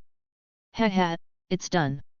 This was a presence no human could emit, not even someone who had engaged in bloodline alchemy would meld with such a bloodline. It was an extremely evil presence, as if harboring the vilest of ill wills toward all life. Richard shuddered. He recognized the transformation in the apprentice before him. "You've actually formed a pact with the mad wanderers of the Star Realm," Richard said solemnly. Oh! The blind-eyed apprentice was somewhat surprised. Such methods were extremely rare, and even among wizards few could recognize them. Some insight, indeed. The Star Realm contained not only worlds but also various creatures within them, such as Star Realm whales as large as mountains and the nomadic Star Realm wanderers who made their homes on ships. Among these creatures, the most terrifying were the mad wanderers born from the carcasses of worlds. From the moment of their birth, these Star Realm creatures harbored immense malice towards the living, crazily slaughtering every creature they encountered. These mad wanderers varied in strength, and once wizards discovered them, they coveted the power they possessed. Among these, the soul wizards needed the mad wanderer's contamination of spiritual power. Such contamination could swiftly disintegrate mental barriers. "Don't worry, the effects of the spell will be swift," the blind-eyed apprentice said with a grotesque smile, as a soul tentacle, filled with extreme malice, streaked towards Richard's head. Bang bang! Within Richard's spiritual perception, 2 barriers from the mind protection ring shattered instantly, amplifying the blind-eyed apprentice's crazed smile. "It's over." "Yes, it's over." Richard looked at him coolly, his hand glowing with the light of another ring. He wasn't equipped with merely 2 mind protection rings. Bang! The 3rd layer of mental barrier shattered with a resounding sound, a twinge of pain shooting through Richard's head, but at this moment, the soul tentacle no longer had the strength to shake Richard's mind. 3 rings. The blind apprentice stared vacantly at the rings on Richard's hand, a trickle of fresh blood running from the corner of his mouth. Richard pulled the black sword out of his chest, and then with a punch, he smashed the apprentice's head to pieces. "Vuni, come down for food. Out in the world, reputation is everything. If I say I'm going to feed you to Vuni, then you're going to be fed to Vuni." On the other side of the dense forest, 2 shaping wizards were engaged in a fierce duel. The confrontation between shaping wizards was straightforward. They competed in 2 areas, one was spell power and the other was the amount of magic power. If one side held the advantage in both areas, victory was almost certain. If each side dominated one point, then it would come down to their individual performance. A fire crow flew towards him, and Holder elegantly waved his magic wand. An ice cone effortlessly intercepted the crow, and the prematurely detonated spell was easily blocked by his magic barrier without raising a ripple. Compared to Holder's elegance, Ali found herself in a more desperate state. Besieged by an advanced apprentice-level flame giant, her magic armor was showing extensive damage. If not for her plentiful supply of magic stones and her extensively modified magic barrier, she would have likely become a charred corpse by now. Holder strolled leisurely across the battlefield, unhurried to end the fight. Susanna's curse flame always made Holder wary, so he preferred to take his time and whittle Ali down little by little with the flame giant. Boom! Ali launched another fireball technique, momentarily forcing the flame giant back. She leaned on her magic wand, feeling a touch dizzy. Using spells in quick succession had drained a significant amount of her spiritual power, risking misfires if continued. "I wonder how Richard is doing," Ali worried, but then she scoffed at her own predicament. She should be more concerned about herself at a time like this. Ali stood weakly upright, sweat soaking her back from the intense heat of the flame giant. She knew what Holder feared. Her teacher, Susanna, had taught her the spell known as Curse Flame long ago, but Ali seldom used it unless in dire straits. Because it was not magic power but the power of the soul that the spell consumed. Each use led to a permanent reduction in her spiritual power. But now, Ali could not afford such concerns. Taking out a magic stone, she recited ancient spells, and Holder, seeing this from a distance, immediately dodged to the side. A pale purple flame appeared on Ali's fingertips. Though small, it caused the previously fearsome flame giant to retreat. No matter how Holder commanded it to advance, it refused to move an inch. Within this flame, it sensed the fear of death. Feeling her soul's energy depleting, Ali gave a wry smile and then attempted to bypass the giant, charging straight towards Holder. Such a powerful move would be wasted on the flame giant. But at that moment, a figure burst from the woods, halting Ali. "Don't be hasty, Ali. Things haven't reached that point yet." Holder turned towards the emerging black scale giant. The giant stood over 2 meters tall, covered in black scales with robust magic fluctuations, clearly an intermediate bloodline alchemy apprentice. "So, it's just a savage with bloodline alchemy," mocked Holder with a sneer, then commanded the flame giant to attack Richard. If he liked hand-to-hand combat, then let him brawl with the flame giant. The flame giant moved towards Richard, who, far from panicked, simply unhooked his magic bag from his waist. He sent a spiritual message to the giant. "Flame giant, I want to make a deal with you. I offer double the magic stones of that apprentice to contract with you." At the same time, Richard turned the bag upside down, and a stream of magic stones poured out. Chapter 60. The magic stones kept accumulating, soon forming a small pile. The flame giant halted its steps as a wave of mental fluctuation was sent toward Richard. A penalty of 10,000 magic stones for breach of contract, 5,000 magic stones to establish the contract, and 100 magic stones each month, with a minimum contract duration of 20 years. Throughout the contract period, all of my magic power consumption is your responsibility, and I may opt not to execute orders that would lead to certain death. 10,000 magic stones? Richard's expression stiffened, the figure was a bit beyond his acceptance range. But he immediately thought of a method. I won't pay you the breach of contract penalty, but I can spend 1,000 magic stones to hire you to go easy in the upcoming battle, and then use this condition to hire you. The flame giant pondered for a few seconds, during which time Holder kept issuing mental commands for it to attack, making it somewhat irritated. Its contract with Holder wasn't a slave contract either, but a hiring contract. It was a subject of Flame Lord Field, not a servant of wizards. Human, I want you to make a contract. All right. Without another word, Richard pulled out a contract template from his pocket and quickly wrote down the terms. In this contract, Richard would pay 1,000 magic stones to the Flame Giant after Holder's death and employ the Flame Giant for the cost of 5,000 magic stones to establish the contract, 100 magic stones each month, for a duration of 20 years. The contract didn't explicitly state that the Flame Giant had to go easy, but both sides knew what was to their advantage. Philster, I command you to attack. Holder issued the command again, but this time, the Flame Giant obeyed the order, albeit very slowly. Holder's face turned ashen as he witnessed the scene. He didn't know what exactly Richard had done to Philster, but the Flame Giant's current actions were undoubtedly disadvantageous to him. Richard gave him a radiant smile. This was the consequence of trying to outsmart the system.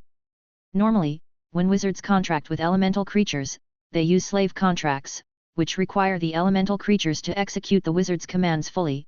If they disobey, the wizard can end their life with a single thought. But the prerequisite for signing a slave contract is that the wizard must be stronger than the elemental creature, capable of making the elemental creature choose between signing the contract or dying immediately. However, Holder, being only an intermediate apprentice, didn't possess the strength to do so. Moreover, if Holder used a wizard's power to sign a slave contract, then the Flame Giant couldn't be brought into the examination room. The items allowed into the exam must either be made by the wizard apprentice themselves or purchased through legitimate means with magic stones. If not for this rule, Richard could easily ask Gilad to give him a wizard-level combat beast to bring into the exam room. But that would defeat the purpose of the exam. Therefore, the only type of contract Holder could sign was a hiring contract. As is well known, mercenaries are mostly creatures of opportunity. With a better offer from Richard, there was no reason for the Flame Giant to refuse. Ali was somewhat confused at the moment, but she could still see that the Flame Giant was holding back. Without the Flame Giant's obstruction, she and Richard would be sufficient to kill Holder. Richard, the old method. Richard understood instantly and immediately stepped forward to engage Holder while the Flame Giant swiftly pursued behind Richard. Seeing the situation go beyond his expectations, Holder quickly pulled out a scroll from his pocket, deciding to run away. Better to preserve the Green Mountains than worry about not having firewood to burn. But before he could activate the scroll, a loud explosion caused his arm to tremble. His magic barrier was nearly cloven by Richard's black sword, and the dark flames spread rapidly along the barrier, his magic power plummeting swiftly. He glanced at Ali and noticed that she too was brewing a spell. As for the Flame Giant was still hastily pursuing Richard. Holder clenched his teeth and immediately tore open the scroll in his hands. The next moment, he vanished into a beam of light. So quick to chicken out. Richard let out a cold laugh, then switched his view to Vuni. 500 meters east, Ali, let's go. 5 days later, Holder watched in despair as a terrifying fireball flew towards him. Without the Flame Giant, he was just a slightly stronger intermediate apprentice, not much different from Richard and Ali. As Holder turned to ash, his contract with the Flame Giant also came to an end. Richard, according to the contract, paid the magic stone to the Flame Giant and signed a 20-year mercenary contract with him. Thanks to Holder and the blind apprentice's suicidal actions, Richard and Ali's points soared. Richard, having killed the blind apprentice and Kaguk, firmly topped the leaderboard, while Ali, having killed Holder, climbed to 7th. The initial mosquito monster, due to their pursuit of Holder, was unknowingly picked off by some apprentice. If they could have also killed that mosquito monster, Ali's points could have reached the top 3. However, Ali had no complaints about this. Getting into the top 10 had already fulfilled her goal. The 5-day chase left both of them exhausted, both physically and mentally. No apprentice of a wizard was mediocre, and the wizard's methods were manifold and varied. If they couldn't win a fight, they always had a way to escape. Let's rest for a couple of days, it will all be over soon, Richard suggested. Ali, also weary, agreed. Okay. 9 days later, the examination ended. As the magic airship descended onto the center of the exam field, the surviving apprentices were in tears. It was over, they were still alive. Back at the academy, the first thing done was to tally the marks. More than 4,000 apprentices participated in the exam, but only over 1,000 survived. More than half of the wizard apprentices became the stepping stones for other apprentices and wizards' paths. Richard had 62 marks, which equated to 6,200 magic stones. Including the magic stones, materials, and magic equipment obtained from killing others, Richard's earnings from this exam were close to 10,000 magic stones. But Richard was quite calm about it. The reward for the leaderboard was soon announced to the top 10 apprentices. As mentioned before, the reward was to explore the Great Wizard's secret realm. However, due to some urgent matters of the Great Wizard, the time to enter the secret realm was postponed by 2 years, which caused Richard some disappointment. 99th floor of the Central Black Tower. The Great Wizard's secret realm is really a great place. Yalad handed the magic stone reward distributed by the Academy to Richard. Though the Great Wizard's secret realm is not as vast as those from the old academies, it is still a secret realm that has separated from the wizard world, and it is definitely a blessing for you. Beside him, Chax, who also finished the exam, looked enviously at Richard. He was just short of points from making the top 10, and thus he missed out on exploring the secret realm. Teacher, what exactly is this secret realm? Richard asked in confusion. He had checked many books in the library, but the explanations about the secret realm were fragmented and hazy, leaving him puzzled. Yalad cleared his throat and explained. Richard, the planes we usually talk about can fragment into some space fragments at certain moments. Most of these fragments disappear shortly after they split, but a small portion will continue to exist for a long time after the split. These fragments are what we call the secret realms. The eras of these fragments often differ from the current era of the plane, the environment likewise. For example, we are now in the pioneering age, but inside a space fragment that has separated from the wizard world, it might be the Enlightenment age, or even the dark age of the wizard world. As he spoke, Yalad's eyes flashed with fervor. Can you imagine, in some great wizard's secret realm, some creatures that have gone extinct in the current wizard world might still exist. These creatures went extinct before we were born, but we can still find them in the secret realm. To understand their habits, structure, and even their effects. That kind of experience is something you can't buy with any amount of magic stones. Chapter 61. Having heard Yalad's explanation, Richard now understood the benefits of the secret realm. However, such an opportunity seemed more useful for wizards, whose extensive knowledge allowed them to identify what was valuable and what was not. These apprentices, who hadn't even mastered the knowledge taught by their masters, were likely to enter a treasure mountain only to leave empty-handed. Let's set the matter of the secret realm aside for now, Richard. I've called you here for another reason. Yalad gave Chax a meaningful look, who immediately understood and left the laboratory. Richard swallowed nervously, his expression tense. Richard, you have been my student for 10 years. Now that you've passed the exam, you've proven that you are not just a bookworm who only knows how to read. As Yalad spoke, he took out a crystal ball from a drawer. It's time to pass on some things to you. Richard nervously accepted the crystal ball and, the moment his spiritual power made contact, a complex torrent of information flooded into his brain. The knowledge I've taught before is basic, something all alchemy wizards teach their apprentices. The most that changes are the designs for magic equipment. But the knowledge I'm giving you now is different from before. Richard snapped out of his daze. Indeed, the knowledge this time was different. Yalad had given him a complete set of alchemy magic. Alchemy magic was not like shaping magic, which could be depicted with just runes. Alchemy magic couldn't even be called magic, referring to it as surgery or techniques would perhaps be more apt. The alchemy magic that Richard had just received was named Adaptation Body. To put it simply, this spell could enhance the user's resistance to various types of elemental damage, as well as physical damage, and it also unearthed the potential of the body. Yalad stood up and took Richard to another laboratory filled with all sorts of odd-looking equipment. The room contained devices like an Iron Maiden, a cultivation chamber, and pendulums resembling siege hammers. It was quite bizarre to see them in a laboratory. You follow the path of bloodline alchemy. The spell Adaptation Body happens to suit you well, Yalad pointed at the various tools in the room. But whether or not you can accept this spell is up to you. The training for adaptation body was straightforward. It involved continuously subjecting the body to external stimuli to obtain corresponding countermeasures. If one desired resistance to flames, then the body must be continually scorched by flames. For resistance to ice, one must immerse oneself in extremely cold environments. Richard's face stiffened. The effects of this technique were astounding.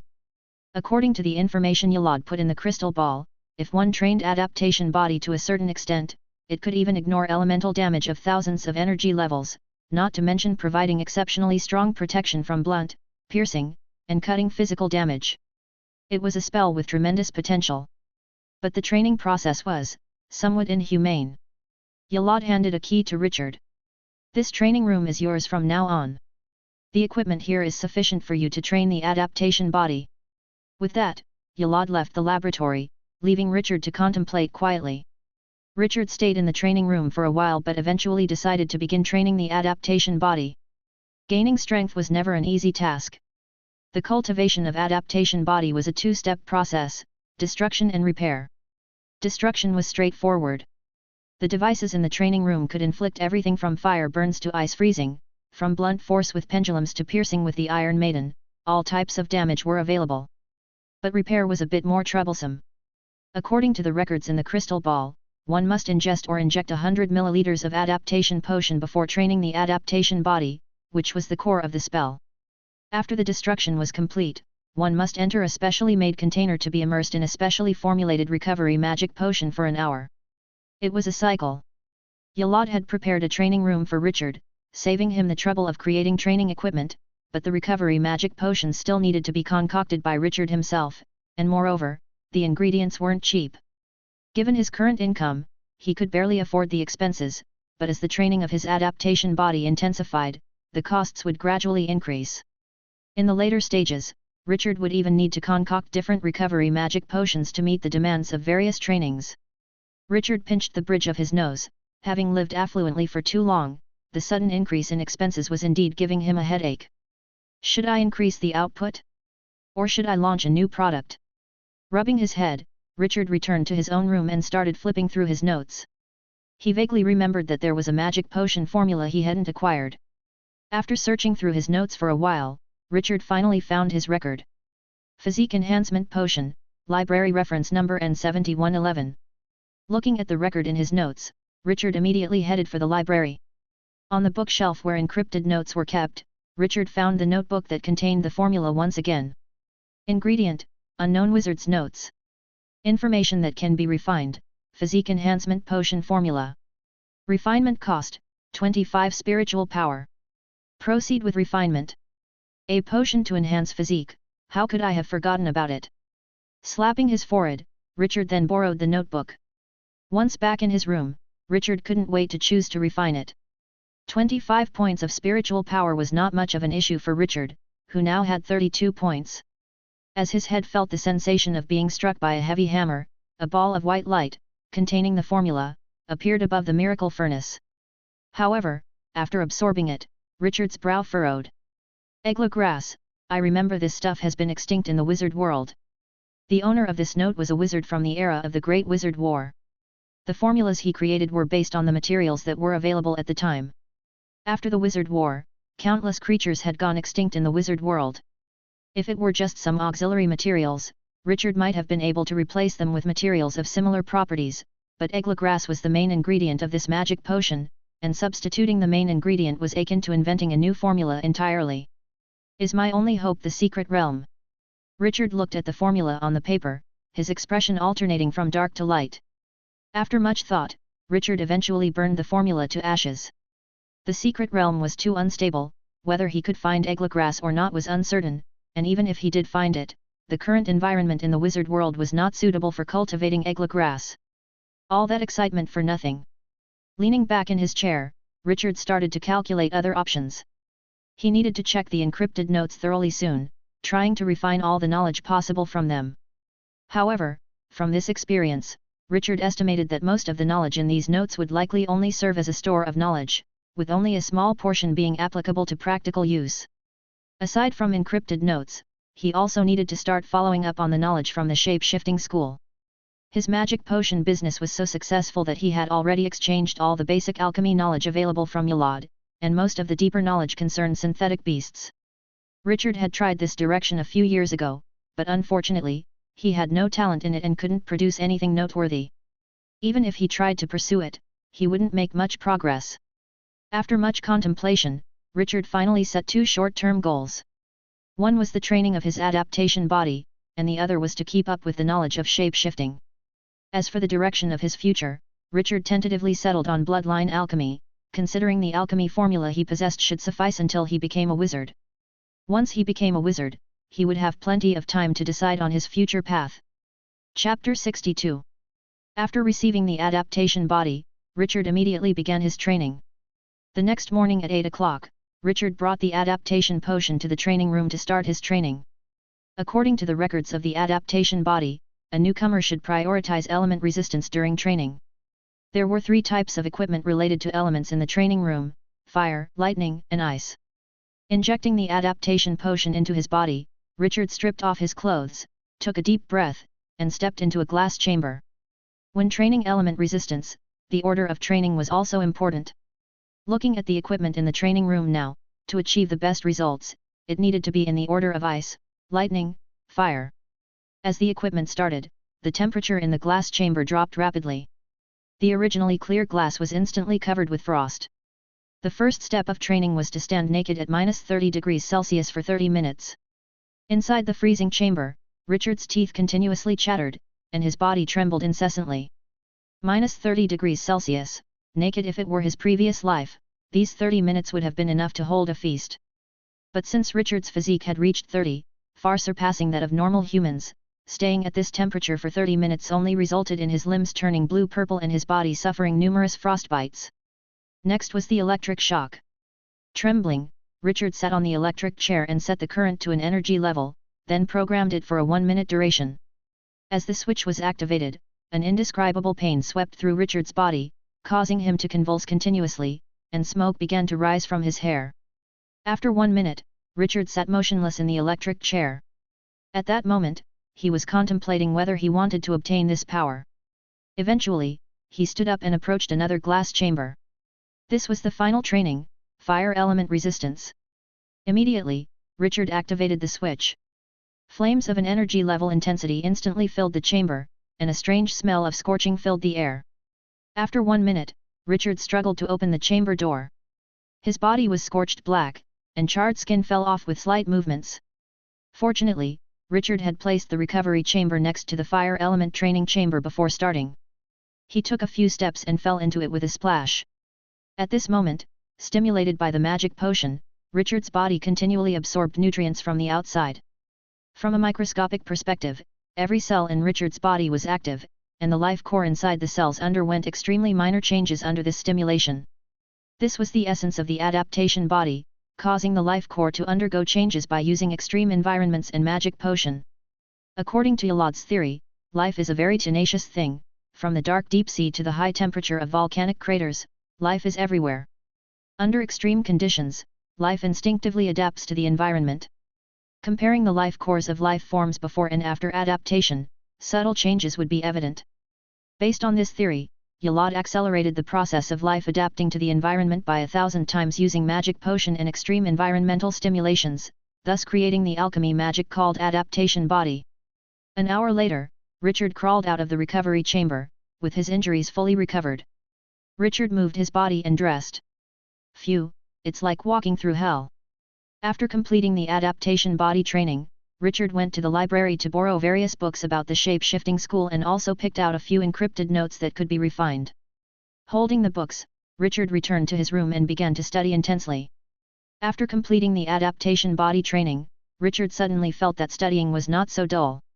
A slight change in the runes of shaping magic could bring great improvement, much stronger than training the adaptation body. He might even be a hidden genius of the shape-shifting school. Reading until the evening, the shape-shifting school's various theoretical formulas made Richard's head swim as he closed the book. The knowledge of the shape-shifting school had a mathematical beauty. What you don't know, you just don't know. Glancing at the clock, it was 8 o'clock at night, and the nightlife at the Wizard Academy was just beginning. Walking out of the central black tower, Richard decided to go to the tavern in the living area for some drinks. Entertainment was scarce at the Wizard Academy, only consisting of the classic 4 vices: eating, drinking, prostitution, and gambling. Among the 4 options, Richard had no interest in gambling, and given his close relationship with Ellie, there was no need for dalliance. Having eliminated those 2, what remained was just eating and drinking. Coincidentally, Richard was focused on improving his physique, and eating and drinking helped with that. It was both practice and entertainment for him. As he walked, Richard suddenly realized that the apprentices around him were youthful, looking at him either with caution or admiration. Counting the days, it was time for a new batch of apprentices to enroll. Time flies, Richard sighed. He recalled how he once looked just like them. Now, looking back, he had become the one being looked at. There were quite a few pubs in the living area, mostly run by advanced apprentices serving the academy. Richard walked into a familiar pub, and as soon as he entered, he saw 2 familiar figures engaged in a drinking contest. "One more drink!" Kevin yelled, putting down his wooden barrel cup. Across from him, Jack slammed down his cup just as boisterously. "One more drink, make it strong!" Richard approached them, intrigued by the scene. "Kevin, Senior, why have you 2 started competing in drinking?" Seeing Richard, Jax embraced him and handed him a 1-liter wooden barrel cup, slurring his words. "Junior, you've got good friends. Drinking is so much fun." Kevin also staggered over and clung to Richard's shoulder. "Hey! Richard, congratulations, top scorer in points." With that, Kevin took the cup handed to him by the bartender and raised it towards Richard, shouting loudly to the pub. "Friends, see this guy? This is our legendary apprentice, the top scorer on the points list, Richard. Let's drink to him." The apprentices in the pub, hearing Kevin's shout, all turned to look at Richard. These were all survivors of the exams, looking at Richard with longing and envy. Undoubtedly, they all wanted to be someone like Richard. They raised their cups and bottles to Richard, who also took the strong drink from the bartender and raised it toward the crowd. "To living!" The crowd responded in unison. "To living!" Time flowed like water, and soon a year had passed. Early in the morning, Richard went into the training room as usual to train his adaptation body. Over the past year, Richard had been diligently training his adaptation body, but the results were minimal. Because of this, he specifically asked Yolot if there was something wrong with his training, but the response was that it was a normal phenomenon. The adaptation body is slowest at the beginning, and if the life core were compared to a rusty machine, then starting it would be the hardest. Entering the cryo chamber as usual, Richard took a deep breath, preparing to silently endure the pain of frostbite. He had been undergoing this training for a year now and had long since grown accustomed to the pain. But today seemed to be different. As the cryo chamber activated and the temperature inside suddenly dropped, Richard also felt some changes in his body. It sounded like a snap, as if some shackles had been broken. The rusty machine seemed to have started moving. Chapter 63. After the invisible shackles were broken, Richard's body underwent a startling transformation. A tingling sensation spread throughout his body, as if every cell was trembling.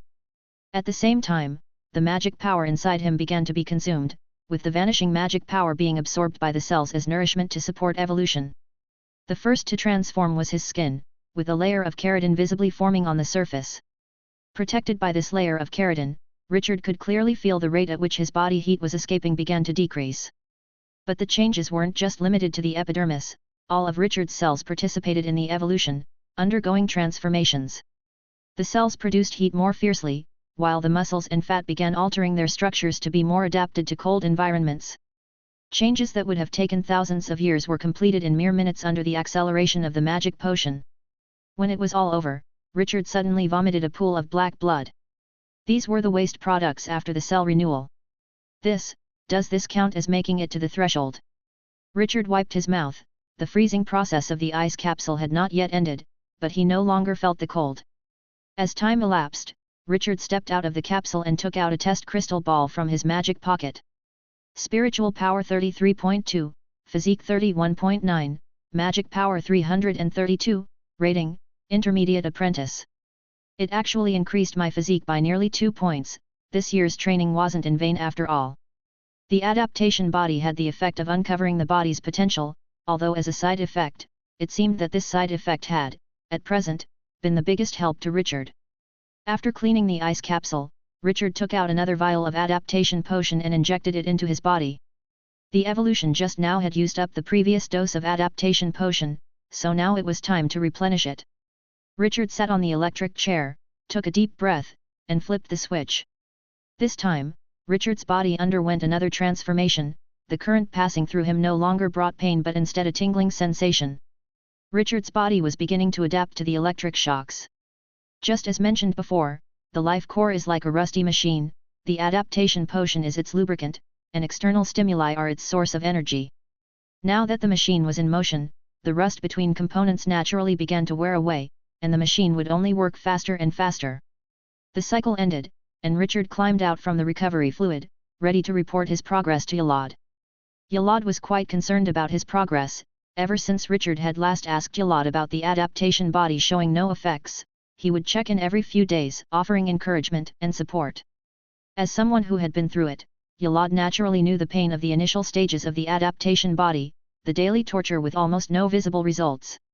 To travel 100 miles is to have it at 90. Such days without hope make it easy for one to give up. Arriving at the laboratory, Yalad, in front of the dissection table, was instructing Chax, pointing at the corpse of an otherworld creature. This gland is its digestive gland. The digestive fluid enters its digestive cavity through this duct, and then dissolves the food into a nutrient soup. Seeing Richard come in, Yalad immediately stopped explaining. "Richard, you've come at just the right time, I have something to inform you." "Go ahead, teacher." Richard found a stool and sat next to Chax. "I have good news for you, the Dean has returned ahead of schedule, and you can enter the Dean's secret realm this afternoon." "Really?" Richard was startled and then delighted. "Isn't the Dean supposed to be away for another year?"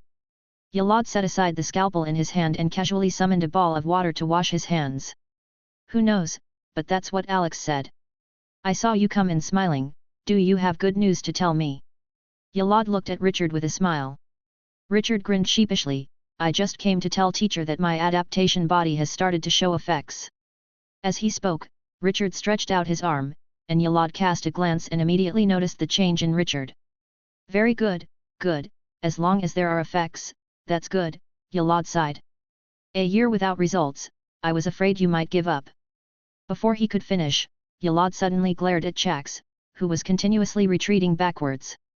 "Chax, do you think I can't see you if you hide behind?" If you had Richard's perseverance, you wouldn't have missed out on even a single secret realm exploration. Chax had a bitter smile on his face. The adaptation body was practically inhumane to train. He himself had trained for 3 months, which was already considered extraordinary perseverance. But it's hard to stand out when there are 2 freakishly talented individuals beside you. Senior apprentice sister Anna persisted for half a year, and this junior apprentice brother of hers was even more defiant of the heavens, persisting for a whole year without giving up. He was truly a monster. In the afternoon, Richard arrived early at the laboratory and went with Yalad to the upper levels of the central Black Tower. The central Black Tower was very tall. The lowest 50 floors were the teaching area, floors 51 to 300 were the wizard's area, and above that were the living quarters of the Black Tower Great Wizard, the Dean. Not even wizards could enter at will, except for Deputy Dean Alex as an exception. Upon reaching the 300th floor, all apprentices granted the opportunity to explore were brought here by their mentors. Among these, there were 2 apprentices who originally had no mentors, but after the examinations, wizards immediately took them under their wing. "Everyone is here," said Alex as he checked the head count and looked at his pocket watch. "Follow me up." The way they entered the 301st floor caught Richard off guard. They were expected to take the stairs up. Could there be a no-fly enchantment in the area above? This question of Richard's was quickly answered. As the group entered the area of the 301st floor, the environment around them changed abruptly. In an instant, Richard felt the concentration of magic power around him soar by more than a notch, and he even doubted his own senses. But when he looked at the other apprentices, he saw they were equally astonished. The areas above the 300th floor of the central Black Tower have been infused with secret realm fragments by the Dean, so both the space and the concentration of magic power are far beyond normal, Alex explained without turning back. The apprentices withdrew their surprised gazes and continued to follow their mentors with bowed heads. They arrived in front of a door, and Alex pulled an oddly shaped key from his sleeve to unlock it. The moment the door opened, Richard and the other apprentices nearly collapsed to the ground. An indescribable terror seeped out from behind the door. Richard was only exposed to a hint of it, but he felt every cell in his body trembling, and even his life core began to operate on its own without any magic potion. Richard's vision blurred as his body frantically searched for a way to survive. "Dean, these kids can't withstand your life radiation," Alex said, somewhat helplessly. "Haha, I think the youngsters this time are not bad. Look at the one Yalad has brought." As he spoke, a figure approached Richard's side. It was a middle-aged man with a very handsome appearance, and while his hair and beard were unkempt, it gave him a wild and unrestrained bearing. "Yalad, this adaptation body of yours isn't bad." The man placed a hand on Richard's skull, channeling a steady flow of magic power into Richard's body to assist his evolution. In just a few minutes, Richard's body stabilized. As his vision cleared, Richard saw an unfamiliar middle-aged man in front of him, looking at him with interest. "You are?" The middle-aged man smiled. "Young fellow, I'm your dean, the Black Tower Great Wizard." Chapter 64. Hearing the man's name, Richard jolted to his feet. "Good day, Headmaster." The Black Tower Great Wizard laughed heartily and, with a wave of his hand, awakened all the other apprentices. "These little ones look pretty good this time, Alex, you've been diligent these past few years." Alex nodded slightly. "It's my duty." Following the Black Tower Great Wizard into the room, behind the door was a study. Tall bookshelves filled half the room, while on the other side, all manner of rare and strange objects were displayed on pedestals, protected by a special transparent field, which presumably were the Black Tower Great Wizard's collection. The Black Tower Great Wizard wasn't much for pretense, or perhaps at his level of status, he no longer needed any. The title of Great Wizard in the entire wizard world was held by just over 1,000 individuals, the name itself signifying power and status. In most worlds within the Star Realm, the title of Great Wizard was synonymous with another world master. The Black Tower Great Wizard approached a witch whose bloodline seemed to be fused with that of an elemental creature, her hair flaming like fire itself, constantly sparkling with embers. "Little Susanna, we must not have seen each other for 200 years, have you missed your teacher?" Master Susanna's face was tinged with embarrassment as she nodded lightly. She was over 4,000 years old, but in front of the Black Tower Great Wizard, she seemed like a child who had never grown up. "Is this your disciple?" The Black Tower Great Wizard glanced at Ali, who paled at the sight. "Yes, teacher. She seems to possess good aptitude." The Black Tower Great Wizard ruffled Ali's hair and casually handed her a gemstone with a warm aura. "Molten lava gem, a trinket from an other world. Take it to an alchemy wizard to make into a magic wand, it should boost your fire element spell by at least 20 energy levels." Hearing this, the other apprentices around cast envious glances at Ali. "It's good to have connections." Ali looked at her mentor and saw her nod slightly with a wry expression before accepting the molten lava gem. "Thank you, Headmaster." The Black Tower Great Wizard led them to a door. Beyond this door lies the Secret Realm. Most of the Secret Realm's vast area retains the appearance of the wizard world during the Enlightenment period, with the smaller part assembled from secret realms of other worlds. However, you will be transported randomly. Your destination is entirely up to luck. After saying this, the Black Tower Great Wizard raised his hand, and bundles of scrolls flew out of his sleeve, landing in front of each apprentice. "Take care of these scrolls. You each have 3 hours to explore. When the time is up, the scroll will activate and eject you. Remember, the scroll will protect you from any harm by the creatures of the Secret Realm, but if you provoke them, your exploration might end prematurely. Additionally, the scroll will only prevent intelligent beings from harming you, those without brains are not included. Be careful, don't die in there." Everyone nodded and then grabbed a scroll to keep on their person. According to the order of the points leaderboard, Richard and another advanced apprentice were the first to go in. Stepping through the door, Richard felt a familiar wave of nausea as his vision turned into a swirling mass of colors. Once his vision cleared, a dark and twisted forest came into view. Richard steadied himself and looked around. Even the Secret Realm sky had a sun, appearing not much different from the wizard world except for the concentration of magic power. The density of magic power surrounding him had surpassed 301 layers, reaching a terrifying level. Under these conditions, Richard's rate of recovering magic power was almost as rapid as replenishing magic power with a magic stone. Is this the wizard world of the Enlightenment period? What on earth have the wizards done to the wizard world? Richard sighed before starting to explore. 3 hours for exploration was neither short nor long. Entering the twisted forest before him, Richard effortlessly found many demonized plants, many of which were primary ingredients for magic potions, and some had even become extinct in the current wizard world. Golden needle grass, the main ingredient for nerve detoxification potions. Brown bear mushroom, the main ingredient for low-level strength potions. Holy shit, white crystal flower, these things are extinct out there. A single specimen could sell for hundreds of magic stones, and there's actually a whole cluster here. As an apprentice of the alchemy school, Richard felt like a mouse that had entered a rice storage, wishing he could even scrape up the soil to take away. At the same time, the other 19 wizard apprentices also began their own searches. But compared to Richard, their eyesight was a bit lacking, and they didn't recognize many things, so they collected everything indiscriminately, waiting to assess the value after getting out. Their actions were also conveyed to their mentors in the room by the Black Tower Great Wizard. Watching the apprentices floundering like headless flies, the Black Tower Great Wizard sighed.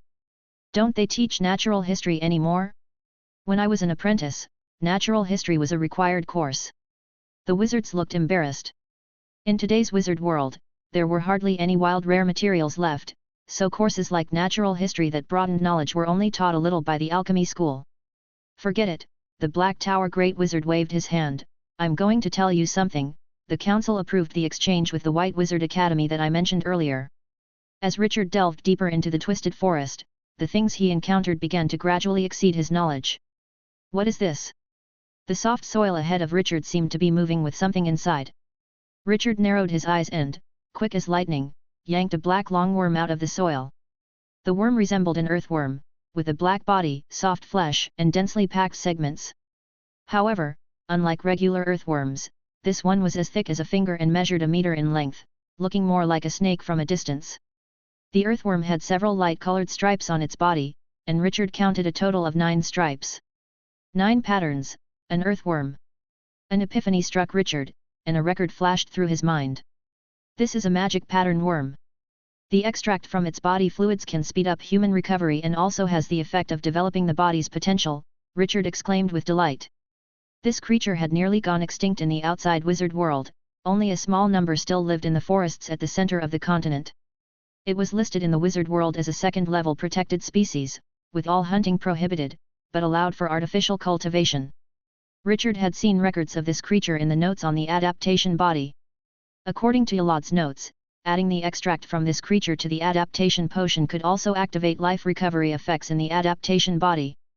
In earlier years, Yolad had raised such creatures, but one died in an accident during an experiment. And since then, Yolad had never acquired another one.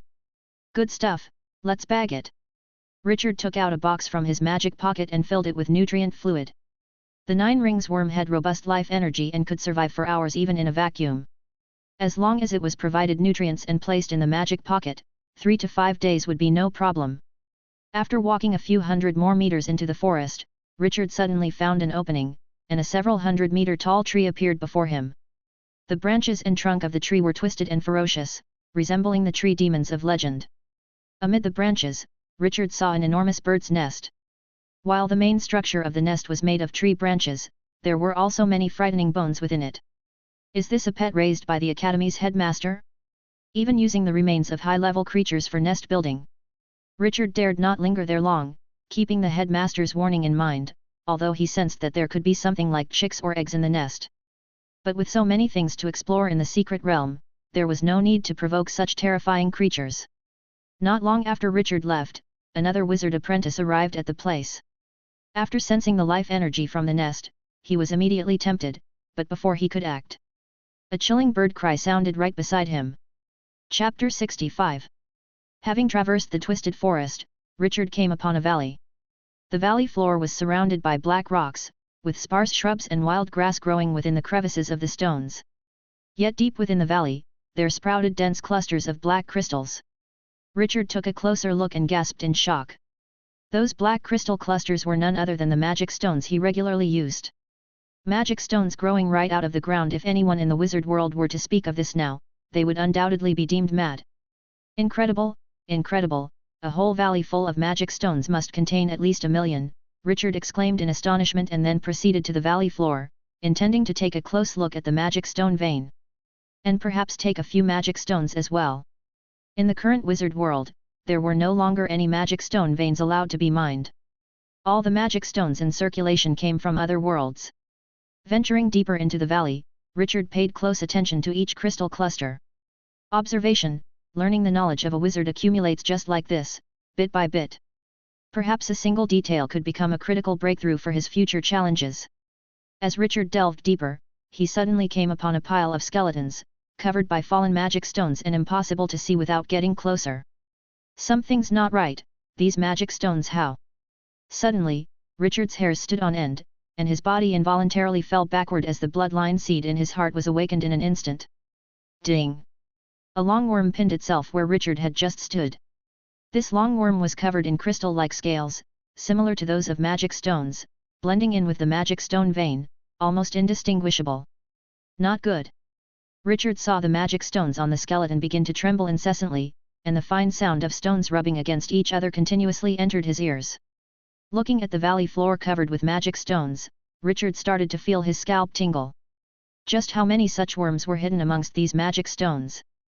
I need to leave, now. Richard didn't hesitate, having no lingering feelings for the magic stones in the valley floor, he grabbed the struggling crystal longworm and ran off. He didn't care for the magic stones, but this worm was something he had never seen before, perfect for research upon return. No sooner had he left than a stretch of crystal longworms, like a flow of water, seeped from the depths of the valley to his former position. Had Richard remained there for a few more seconds, he might have had to bid farewell to exploring the secret realm. Leaving the valley, Richard continued his search within the secret realm and eventually found the main ingredient for the physique enhancement potion, the eglagrass, in a depression in the mountains. And there was quite a substantial amount. Staring at the swathes of eglagrass before him, Richard steeled his heart, deciding not to wander around the secret realm anymore, and instead chose to collect all the eglagrass around him. After all, not much time was left, and the benefits before his eyes were clearly much better than the unknown future. With these eglagrasses, Richard could make several dozen physique enhancement potions. Moreover, even if he didn't make potions, these extinct specimens could fetch him a hefty sum of magic stones. The 3 hours passed quickly, and as the scroll automatically opened, all apprentices were ejected from the secret realm space, returning to the room they had entered from. Richard rubbed his head, suppressing the urge to vomit. The scroll's teleportation effect was even worse than that of a transmission array. Exploration over. The Black Tower Great Wizard snapped his fingers, and a host of little sprites flew out from the corners of the room, flocking towards the apprentices to sprinkle a glowing powder over them. The moment the powder touched his body, Richard felt a coolness in his head, and the nausea from before disappeared instantly. Each of you, take good care of your apprentices, the Black Tower Great Wizard said, finishing his admonishment. You all saw what they chose, and when you're teaching them in the future, remember to include a course in natural history. Having said that, the Black Tower Great Wizard snapped his fingers, and all the little sprites suddenly exploded into particles of light and vanished from sight. Next is the award ceremony. The top 3 on the points leaderboard will receive special rewards, and I've thought long and hard about this. It feels like anything I bring out would make me, the Dean, look stingy, the Black Tower Great Wizard sighed with feigned distress. However, a minor accident provided me with the answer. With a wave of his hand, the Black Tower Great Wizard conjured 6 crystal balls that appeared out of thin air before the crowd. Some time ago, while I was piecing together secret realms, I dropped some secret realm fragments. It would be a waste for these fragments to just dissipate, so I collected them. The Black Tower Great Wizard smiled, a hint of pride flashing in his eyes. I believe such a reward is befitting of my title as Dean. As soon as the reward was mentioned, all the wizards present, except for Alex, shivered. It was nothing else but the sheer value of the reward that had startled them. Though called fragments, secret realm fragments are in fact very small secret realms in and of themselves, with all the various rules of secret realms contained within. Whether for testing spells, cultivating magic creatures, or even serving as a refuge in times of necessity, a secret realm fragment could do it all. Moreover, these were fragments from the secret realms that the Black Tower Great Wizard himself had pieced together, so naturally, they were no ordinary items. They were in an entirely different league from the secret realm fragments sold by the wizard commerce as mere portable storages. All the wizards looked at Alex with an explicit meaning in their gaze. Aren't you going to advise the Dean against giving out such items? If this news got out, some wizards might start getting crooked ideas. Alex chose to ignore those looks. If he could have persuaded the dean, things wouldn't have come to this point. Look at you all, getting worked up over some small fragments only a few hundred square meters in size, the Black Tower Great Wizard said with a mocking laugh. Take your apprentices and head back. After that, the Black Tower Great Wizard yawned and waved his hand. The environment before everyone's eyes suddenly shifted, and when they regained their senses, they were already back outside their rooms. This reward is a bit over the top, don't spread word about it, Alex pinched the bridge of his nose, expressing his concern. As the right hand of the Black Tower Great Wizard, it was his duty to deal with the aftermath of the Great Wizard's actions. Furthermore, do not talk about the matter regarding white wizards that the Dean mentioned just now, Alex added. The Dean is impulsive, and some matters might not begin until the next decade. White wizards. Richard's heart skipped a beat. From what the Deputy Dean had said, it seemed that wizards were divided into white and black, and judging by these words, he might currently fall under the category of a black wizard. A few wizards nodded, and then each left with their apprentices in tow. Returning to the laboratory, Yalad locked the door firmly and looked at Richard with a serious expression. You must absolutely not talk about the secret realm fragments to anyone. They are very precious and would cause great trouble if word were to spread. Richard nodded knowingly, as Yalad's serious demeanor convinced him of the value of the secret realm fragments. Also, I saw what you got in the secret realm. I have a breeding certificate for the magic pattern worms issued by the Truth Council, so you can raise them with confidence. As for the other items you collected. Yalad sighed. Richard's performance, although stronger than the other wizard apprentices, was only somewhat better. Apart from the magic crystal arrow worm, they're not much use. Magic crystal arrow worm? Richard recalled the long worm that had attacked him. The magic crystal arrow worms are extinct in the wizard world, they do have some research value. It's a shame you didn't catch more of them, otherwise, you could have raised a batch, Yalad said, slightly regretful. He was interested in the biology of the magic crystal arrow worm, but since it belonged to Richard, it wasn't proper to ask for it as a mentor. Richard chuckled awkwardly, considering the situation at the time, catching one was already a testament to his curiosity. Seeing Yalad had finished speaking, Richard hesitated. Should he ask about the white wizards or not? Yalad seemed to read Richard's mind and knocked on his head. What are you thinking about, kid? If you want to ask about white wizards, just ask. What, you don't trust me? Chapter 66. Before I explain about white and black wizards, I would like to ask you a question, Richard. How much do you know about wizard society? Facing Yalad's question, Richard was momentarily stunned. If the question had been about his knowledge of the wizard world, Richard could speak based on the Wizard World Almanac.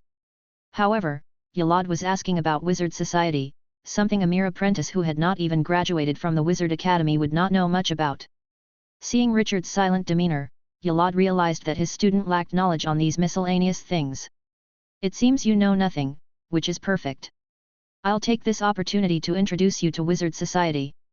Yalad led Richard to a desk, casually picked up a sheet of paper as if it were a blackboard, and began to explain the structure of wizard society. Our wizard society is structured like a pyramid.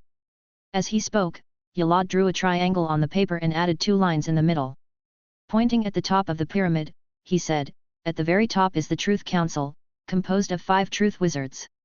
The rules of our wizard academy, the behavioral norms of the wizard world, regulations for the protection of nature in the wizard world, and so forth are all promulgated by the Truth Council.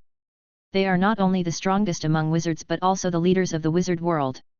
Then, Yalad pointed his pen toward the bottom layer. At the very bottom are billions of mortals. Although they are weak, they are the origin of wizards. Every wizard academy has the duty to protect all the mortals within its area of influence, and all wizards are forbidden from using mortals for human experimentation. Not even great wizards are allowed to do so. After finishing, Yalad moved his pen to the middle of the pyramid and drew a vertical line in this middle layer. Between these 2 extremes are the wizards grouped around wizard academies. Wizards are divided into great wizards and ordinary wizards, from 1 ring to 3 rings as ordinary wizards, above 3 rings are great wizards. There are 2 kinds of wizard academies, one is like our Black Tower Wizard Academy, which conducts bloody exams. The other kind is the White Wizard Academy, which does not conduct bloody exams. The biggest difference between these academies and ours, besides the absence of bloody exams, is that white wizards focus more on group combat, while black wizards focus more on individual combat prowess, preferring to fight solo. Richard nodded. These concepts were easy to grasp. But in fact, during the Enlightenment period, there was no distinction between white and black wizards. Yalad paused for a moment, then continued, if we had to classify the wizards of that era, they were all black wizards, even more so than the black wizards of today. The bloody exams you are undergoing now would have seemed like child's play to the wizards of the Enlightenment period. Thus, the division between white and black wizards is entirely a product of the pioneering era. And the person who divided them, you can probably guess. Yalad glanced at Richard, who said uncertainly. Was it the 5 truth wizards? Yalad nodded approvingly, exactly, the great truth wizards. Plain wars brought many changes to wizards, and traditional wizards were not suited for the plain battlefield. Therefore, the truth wizards created white wizards according to the demands of the plain battlefield and a few other factors, and also regulated the training of traditional wizards, transitioning from a brutal survival of the fittest to a more moderate form of bloody exams. Before this, there were no rules against private duels within the academies. Back then, every single moment of a wizard apprentice's life was spent contemplating how to survive and how to kill others. Yalad spoke wistfully. A single edict from the truth wizards had changed the fate of countless wizards. From then on, the white wizard army began to dominate the front-line battlefields, while the black wizards moved to the shadows, handling assassinations, reconnaissance, and intelligence gathering. Neither side is superior or inferior to the other, they simply have different functions. A successful execution of a plain war often requires close cooperation between the two. This was a change across epochs. Yalad spoke with pride. Ever since the differentiation of black and white wizards began, the pace of conquest of the planes in the wizard world has accelerated. Worlds that used to take centuries to conquer can now be subdued in just decades. Since then, the wizard world has become prosperous, and the number of great wizards has surged like a geyser. Before the distinction between black and white wizards, there were only a few hundred wizard academies in the wizard world. After the separation, the number of great wizards had skyrocketed to more than 1,000 within a few epochs. Yalad grew more and more excited as he spoke, his words carrying a commanding tone. Teacher, Richard gently interrupted Yalad. Teacher, I don't quite understand, what are you trying to tell me with all this? Cough cough cough, it's nothing. Yalad's enthusiasm receded, a flicker of embarrassment crossing his cheeks. Yalad was on the older side among second-ring wizards, and even wizards couldn't escape the allure of grand narratives. What I'm telling you is that the killings you've been through are not some kind of twisted pleasure of the headmaster. You should not hold any repulsion towards the academy. To put it bluntly, both we and wizards like the headmaster are merely parts in the war chariot of the wizard world. Only the great truth wizards truly have control over the direction. Hearing this explanation, Richard scratched his head. He wasn't really opposed to the Black Tower Wizard Academy despite the bloody exams. Having been in this world for over a decade, Richard's mindset had undergone a significant transformation. Killing had become commonplace to him. He was a highly adaptable person. Survival of the fittest. I understand, teacher. If there's nothing else, then I will take my leave, Richard said as he asked to leave. Yalad opened his mouth but ultimately said nothing. All right, go. Back in his room, Richard immediately began studying the secret realm fragments. After using his spiritual power to probe the crystal ball, Richard learned how to use the secret realm fragments. First, the crystal ball provided by the Black Tower Great Wizard was merely a key, not something that sealed the secret realm fragments within it. To enter the secret realm fragment, one simply needed to pour magic power into the crystal ball, and then it would automatically open a space rift. Crossing through the rift, the user could enter the secret realm fragment. The headmaster does think of everything. He even prepared the magic array for charging thoughtfully. Following the information in the crystal ball, Richard began drawing a magic array on the floor using chalk. Once the array was complete, Richard poured a pile of magic stones from his pocket. The energy required to open a space rift was substantial, and this consumption would increase with the user's strength. Currently, as an intermediate apprentice, Richard only needed to use 50 magic stones to activate the rift once. When Richard became an advanced apprentice, the rift's consumption would increase to 100 stones. And once Richard advanced to a wizard, this consumption would become 1,000. The explanation from the Black Tower Great Wizard was that as one's strength increased, their influence on the space also grew. Without greater energy consumption to stabilize the space rift, the user might fall into a spatial fissure and be torn apart by a space storm. As the magic power was consumed, a rift edged with a dim purple glow, yet pitch black inside, appeared before Richard. Richard tentatively stretched his finger into it. Nothing happened. It seems to be stable. Cautiously holding the crystal ball, Richard stepped into the rift. Chapter 67. Entering the secret realm fragments, Richard was immediately greeted by an intensely vibrant fragrance of flowers. He looked around and saw that the entire secret realm fragments spanned about 300 square meters, shaped like a hemisphere. The sky was several hundred meters above the ground, which was covered in a plethora of tiny blossoms. At the edge of the realm, a black barrier protected the fragments from being torn apart by chaotic spatial currents.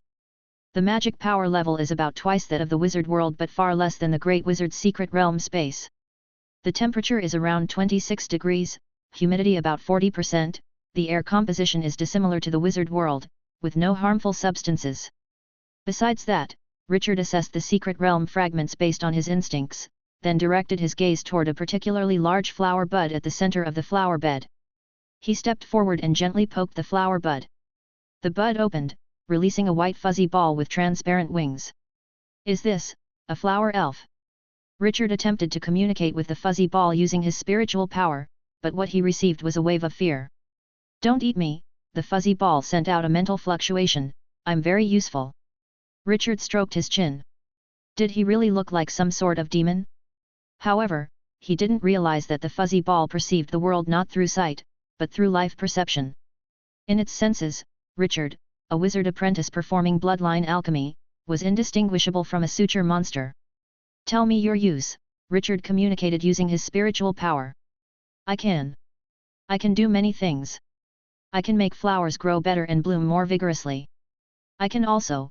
The fuzzy ball was at a loss on how to convince the creature before it. It was just a lowly flower elf, only capable of hastening the ripening of flowers to provide nectar for the nobles' elves. But the creature in front of it looked like it ate meat. Feeling the fuzzy balls trembling, Richard was somewhat puzzled. Although he indeed had thoughts of dissecting the fuzzy ball, he intended to observe its behavior over the long term and conduct some non-lethal tests first. Who would start by dissecting their only sample? Hastening the ripening of flowers, what use is that? Besides flowers, what else can you hasten? Richard suddenly burst into a menacing laugh, pretending to be fierce. Hastening other things? I can hasten many things, except the holy tree, I can hasten everything else, the fuzzy ball said in panic. This monster indeed had no interest in nectar. Then prove it to me. Richard took out a seed of eglagrass from his pocket and placed it on the ground, thinking that if the fuzzy ball could hasten its growth, he could make a fortune. The fuzzy ball flew in circles above the seed, sending a faint magic wave into Richard's perception. This little thing uses primitive magic power just like a wizard, Richard thought to himself, surprised. According to wizard records, most creatures in the star realm modify the nature of their magic power based on their bloodline or soul, achieving various strange effects. Yet this little creature using primitive magic power was indeed rare. A spark of excitement flashed through Richard's mind. If it weren't for the fact that he had only this one, he would want to dissect it and make it into a specimen right now. As the magic fluctuation ended, Richard suddenly noticed that the seed on the ground developed a small crack, and a tender green sprout emerged. See? I didn't lie to you. The mental fluctuation from the fuzzy ball was weak, as if the hastening had drained a lot of its energy. It did hasten the growth, but this effect is still not enough. Richard continued his eerie laughter, nearly causing Fuzzy Ball to stop flapping its wings and crash to the ground. What else do you want? A sly look flashed in Richard's eyes, and he then pulled out a slave contract from his pocket. Sign this, and I won't eat you. Really? Fuzzy Ball landed on the contract. How do I sign this? Just leave a mark with your spiritual power. Fine. I will sign, but you must keep your promise. Fuzzy Ball left a mark on the contract using its spiritual power, while Richard also signed his name on it. In a blink, the sheepskin scroll turned to ashes, and an invisible force formed a bridge between Richard and Fuzzy Ball. The contract was established. Now that you've signed the contract, things will be easier. Starting today, you are my gardener, and your task is to hasten the ripening of these seeds I've planted.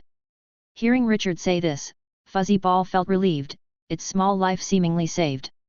It didn't know what a gardener meant, but it was familiar with hastening the ripening of seeds.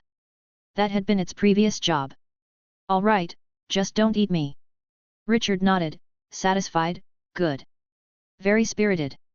Now I'll give you a name, from now on you'll be called Fuzzy Ball. Yes, from now on I'll be called Fuzzy Ball. Fuzzy Ball responded with equal enthusiasm. Being the lowest of the flower elves, it had no name, only nobles had such a privilege. And Richard had given it a name. Clearly, Fuzzy Ball's brain was somewhat overwhelmed, and it had already forgotten how Richard had intimidated it earlier, now even starting to like Richard somewhat. Hee, Fuzzy Ball. I have a name now. Richard planted some eglagrass seeds he had collected in the secret realm space on the ground. Though Fuzzy Ball could hasten the growth of eglagrass, it was still uncertain whether they could grow in the environment of the secret realm fragments. Then, Richard asked Fuzzy Ball many questions, including the name of its race, its history, social structure, and how they reproduced. Fuzzy Ball wasn't very smart, often giving tangential answers, and it took over an hour for Richard to gather some useful information. From Fuzzy Ball's words, Richard learned that it came from a race called Holy Tree Elf, which practiced a feudal system, and Fuzzy Ball was the lowest tier among them, a flower elf, responsible for tending flowers and collecting nectar, akin to an old farmer in human society. Holy Tree Elves reproduced asexually, splitting off seeds during their life that, once planted in the soil, would grow into an elven flower where a Holy Tree Elf would reside. Moreover, although Holy Tree Elves weren't highly intelligent, their memories could be inherited. A split seed would inherit all its progenitor's memories, which were initially sealed and later unlocked when the Holy Tree Elf reached adulthood, utilized in a form akin to a database. If a Holy Tree Elf acquired a skill, then its offspring would also possess that skill. This feature had significantly solidified the social structure of Holy Tree Elves. Lower elves were forbidden from accessing any magic of other specialized elves, and any elf using magic that didn't match its status would be executed. Nobles remained nobles, and old farmers remained old farmers.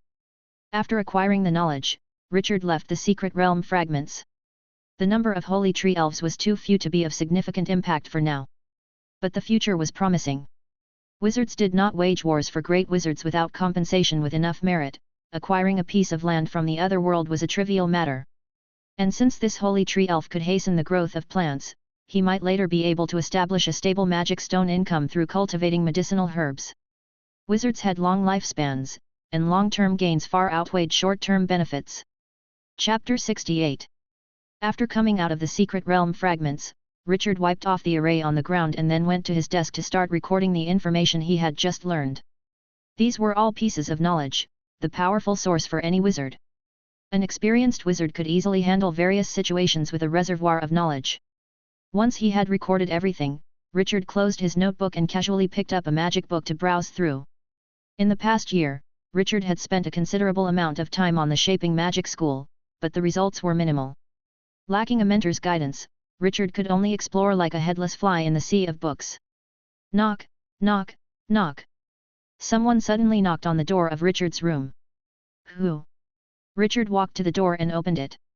There were not many people who knew his residence in the Black Tower, and they were his own people, so he was not very cautious. Who else could it be? A short-haired beauty wearing a black wizard robe stood at the door, playing with a gemstone emitting a scorching aura in her hand. Ali, what is this? Richard glanced at the molten lava gem, custom magic wand. Ali walked into the room, very familiarly sat on the bed, and casually tossed the gemstone to Richard. Can you make something out of this? Richard caught the gemstone. Whether I can make it or not, I'll have to examine it first. He took several rulers from the drawer to measure the volume of the gemstone, and then he took out a few magic probes and tapped them on the gemstone. After confirming the various data, some ideas popped into Richard's mind. Magic wands were relatively easier to make among magic equipment, but they were also the hardest to perfect. I should be able to make it, but I don't know if it will reach the level that the Dean mentioned. Ali raised an eyebrow. Don't be modest, don't I know your skills? Richard found a box to store the molten lava gem properly. The effect of the magic wand is to amplify fire element spells. You don't have any other requirements, do you? No more. Then wait for a month, it should be ready after a month. Richard said as he walked to the window and drew the curtains shut, while Ali seductively stood up from the bed, took off her wizard robe, revealing the nightgown underneath. On some matters, the two always seemed to be in perfect sync. A sleepless night. The next morning, Richard sat on the bed, his gaze deep, not knowing what he was thinking. Next to him, Ali, with flushed cheeks, rested her head on his shoulder, her face full of satisfaction. What are you thinking about now? Ali asked softly. Richard said, I'm thinking about how to improve my skill in shaping magic. Ali, do you know any powerful shaping spells? Richard suddenly asked. Wise time always made one think of things usually overlooked. In the past year, Richard, like a headless fly, had been cramming knowledge of the shaping magic school. Besides lacking a teacher's guidance, his lack of foundational knowledge in shaping magic also played a huge role. After a year of study, Richard had mastered the fundamental knowledge of shaping magic, and with the help of wise time, he suddenly knew which direction he should develop in. His advantage was having many magic stones and magic equipment, so he should focus on developing these advantages, studying those powerful spells that required more energy while learning shaping magic. Powerful shaping spells. Ali thought for a moment, I indeed know many powerful shaping spells, but those were imparted to me by my teacher. Let me think about the powerful spells that can be exchanged at the academy. Ali's mind flashed with inspiration, and an ancient spell appeared in her brain. I remember now. Richard, do you know the water and fire annihilation spell? What's that? Richard said, puzzled by the name, water vapor magic. Pfft, what are you thinking about? Ali chuckled, how could you even think of water vapor? Richard spread his hands, isn't water plus fire just steam? Ha ha ha, Ali laughed uncontrollably for a while before finally regaining her composure and began to explain the principles of the water and fire annihilation spell to Richard. Wizards had long discovered the extreme opposition between the water and fire elements. In the material world, these two elements in their physical forms wouldn't react too violently. However, when these elements encountered each other in their pure forms within the elemental territory, they would unleash extremely violent energy. This reaction was somewhat akin to matter-antimatter annihilation, but on a much smaller scale. This is the basic principle behind the water and fire annihilation spell. Based on this, wizards tried to induce annihilation reactions between concentrated fire element and water element, which resulted in a terrifying scene. When not concentrated, although the elements reacted violently, the excessive energy released would push the two elements away from each other. However, once both elements reached a certain concentration, everything changed. The annihilation of concentrated elements surprisingly exhibited chain reaction characteristics. In an extremely short time, the concentrated elements completely annihilated each other, with the energy from the reaction not even starting to release. Thus, a massive explosion occurred. Wizards had once attempted to tame this power, but unfortunately, to this day, no wizard had succeeded. At least, as far as Ali knew, no wizard had managed this feat. So, from what you're telling me, this spell must be very dangerous. Richard stroked his chin, then suddenly flicked Ali, this dangerous and you still want me to learn it? Are you eyeing someone else and planning to ditch this old man? Ouch, cut it out, Ali pouted, I'm just saying it based on your request, not forcefully dragging you to learn. Whether you learn or not is entirely up to you. Richard got out of bed and changed his clothes. I'm going to the library. Hey, you're not seriously going to learn it, right? It's very dangerous. Ali's eyes widened, it has survived solely because some foolhardy wizards want to tame it, please don't do anything stupid. Richard waved his hand. I know. The water and fire annihilation spell was very cheap, costing only 50 magic stones. After buying the magic model, Richard immediately started learning. The entire model of the spell was very complex, looking nothing like a first-generation spell. The spell was composed of 3 parts, summoning the fire element, summoning the water element, and making the two combine as much as possible. However, as Richard studied, he realized that the water and fire annihilation spell he had bought was somewhat off. What about the promised chain reaction? The spell not only lacked chain reaction but also had outrageously high magic power consumption. In terms of cost effectiveness, it was not even as good as magic missile. For this reason, Richard inquired around and finally got an answer from Yalad. It turned out that the Academy had purposely switched the water and fire annihilation spell with a defective version to prevent apprentices from researching the spell and causing major damage to the test zone. The original version of the water and fire annihilation spell required a wizard's approval for research. You want to study this spell? Yalad looked up at Richard, closing the book he was holding. Ahoy! Richard nodded. Yalad frowned, it's good to have a spirit of exploration, but sometimes you need to measure your abilities too. Chapter 69. Richard's heart sank, wondering if his spell research was doomed to fail before it had even begun. But then he saw Yalad raise his hand, and a thick magic book automatically flew off the bookshelf. This is the experimental notebook from my research on the water and fire annihilation spell. It records the original magic model of the spell and some of my own failed improvement attempts, Yalad explained as he handed the magic book to Richard with a solemn voice. Take a good look at these notes when you get back. I don't mean to discourage you, but a wizard has likely thought of anything you can think of. You are still a wizard apprentice and your experience is limited. Richard took the magic book with both hands and gave Yalad a serious bow.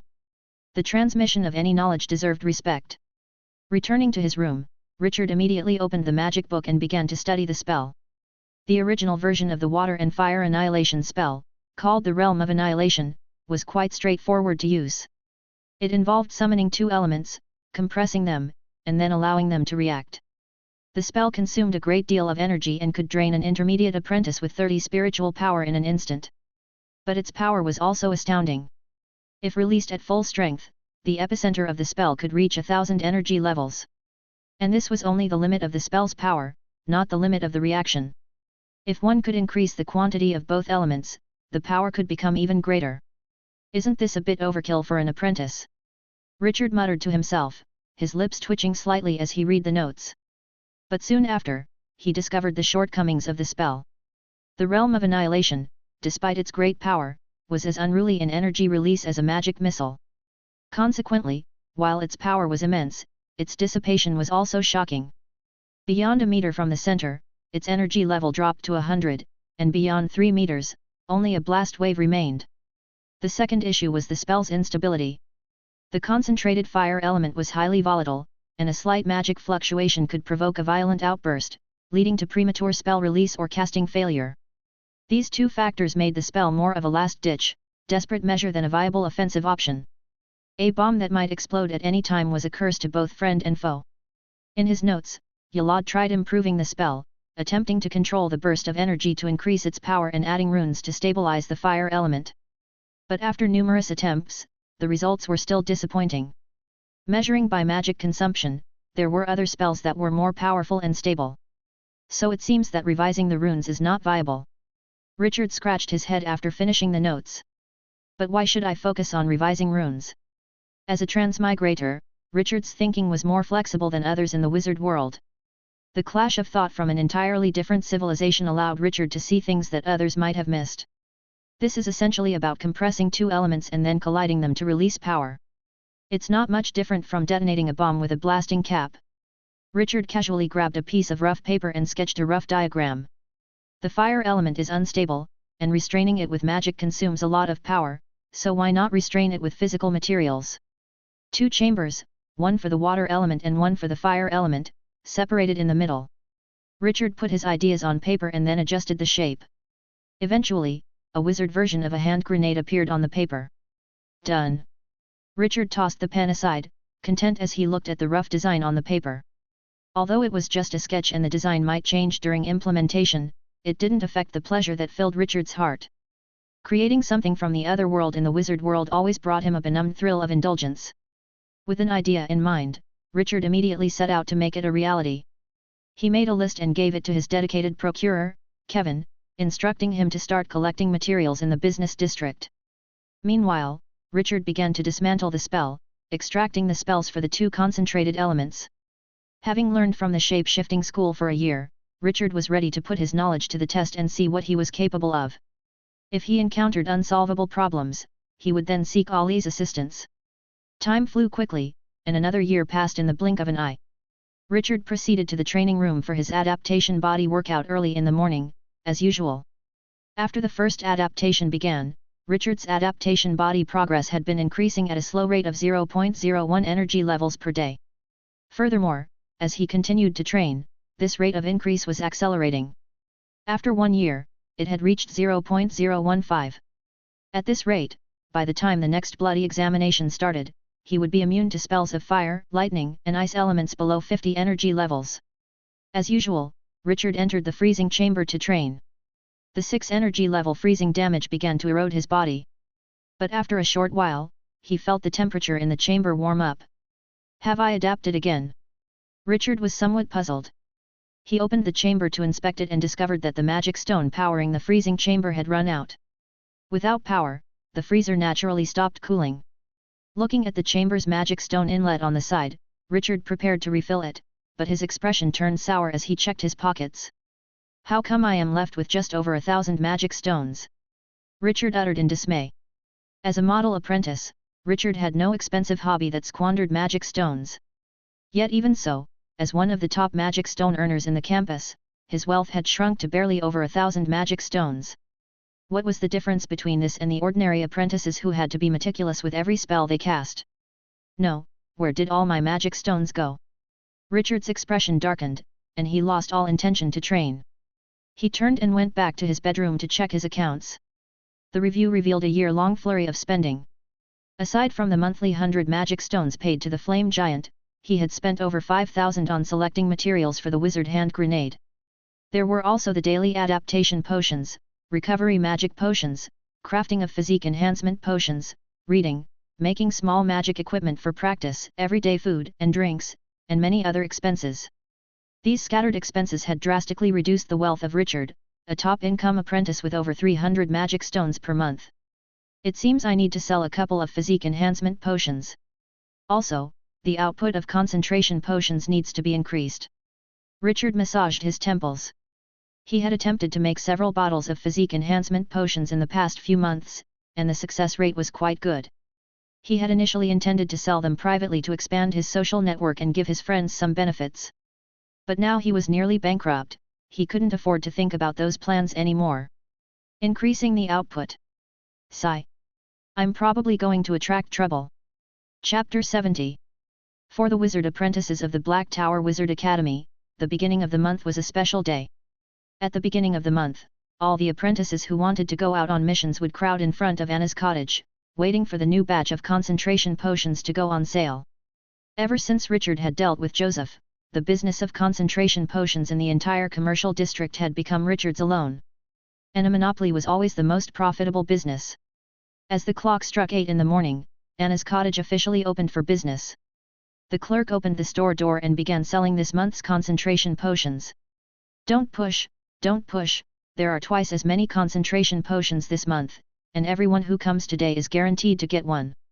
The clerk's shouting wasn't loud, but to the apprentices, it was like a thunderbolt. The production of magic potions had doubled, which was great news. Soon, the magic potions sold out. For the tens of thousands of apprentices across the academy, 180 bottles of concentration potion a month were still rather few. After the sale ended, news of the increase in magic potion production quickly spread through various channels among the apprentice group, naturally including many from the alchemy school. Among these apprentices, some had tutors, so naturally the news also reached the ears of the wizards. On the 99th floor of the central Black Tower, Deputy Dean Alex stormed into Yalad's laboratory with a furrowed brow. "Yalad, have you been using the alchemy workshop to subsidize apprentices? It's against the rules for a wizard to directly help apprentices earn magic stones." Yalad was somewhat bewildered. "What? When have I ever used the alchemy workshop to help apprentices? My alchemy workshop is all my own business." Alex handed him a piece of paper, and Yalad took a look. Written on the document was a record of Richard's shipments from the past few months. 200 bottles of potions a month? Even if you were to do it, that number would probably require some effort, right? Alex tapped on the table. "This matter hasn't spread yet, and I hope you come up with an explanation quickly. Otherwise, I can only deal with it according to the school rules." Although the Black Tower Wizard Academy allowed wizards to impart knowledge to apprentices, it did not permit the direct gifting of a large quantity of magic stones or the provision of special high-grade magic equipment, as that would seriously affect apprentice competition. Once such a situation arose, not only would the student be investigated and lose all gifted items, but the wizards would also pay a hefty price. Yalad stroked his beard, his face showing confusion but no panic. "What explanation should I come up with? I didn't help him. If you don't believe me, you can check my alchemy workshop. I authorize you to do so." Yalad's alchemy workshop was essentially his private property, and the academy generally wouldn't search it unless necessary. "You really didn't?" Alex sounded skeptical. "If another wizard finds something to pin on you, even you would have to follow the rules." "My dear Deputy Dean, go ahead and check. If you find anything, I, Yalad, am at your disposal. Be that as it may, there should be no problem. Inspectors will search your workshop in the next few days. Alex stood up. I need to give the other wizards an explanation for this. Without rules, the academy would fall into chaos. Yalad nodded in understanding of the deputy dean's predicament, and after seeing him out, Yalad immediately called Richard to the laboratory. Richard, you've really given me a big problem. Yalad passed the summary sheet from Alex to Richard. 200 bottles of concentration potion a month, even I would have to put some effort into that.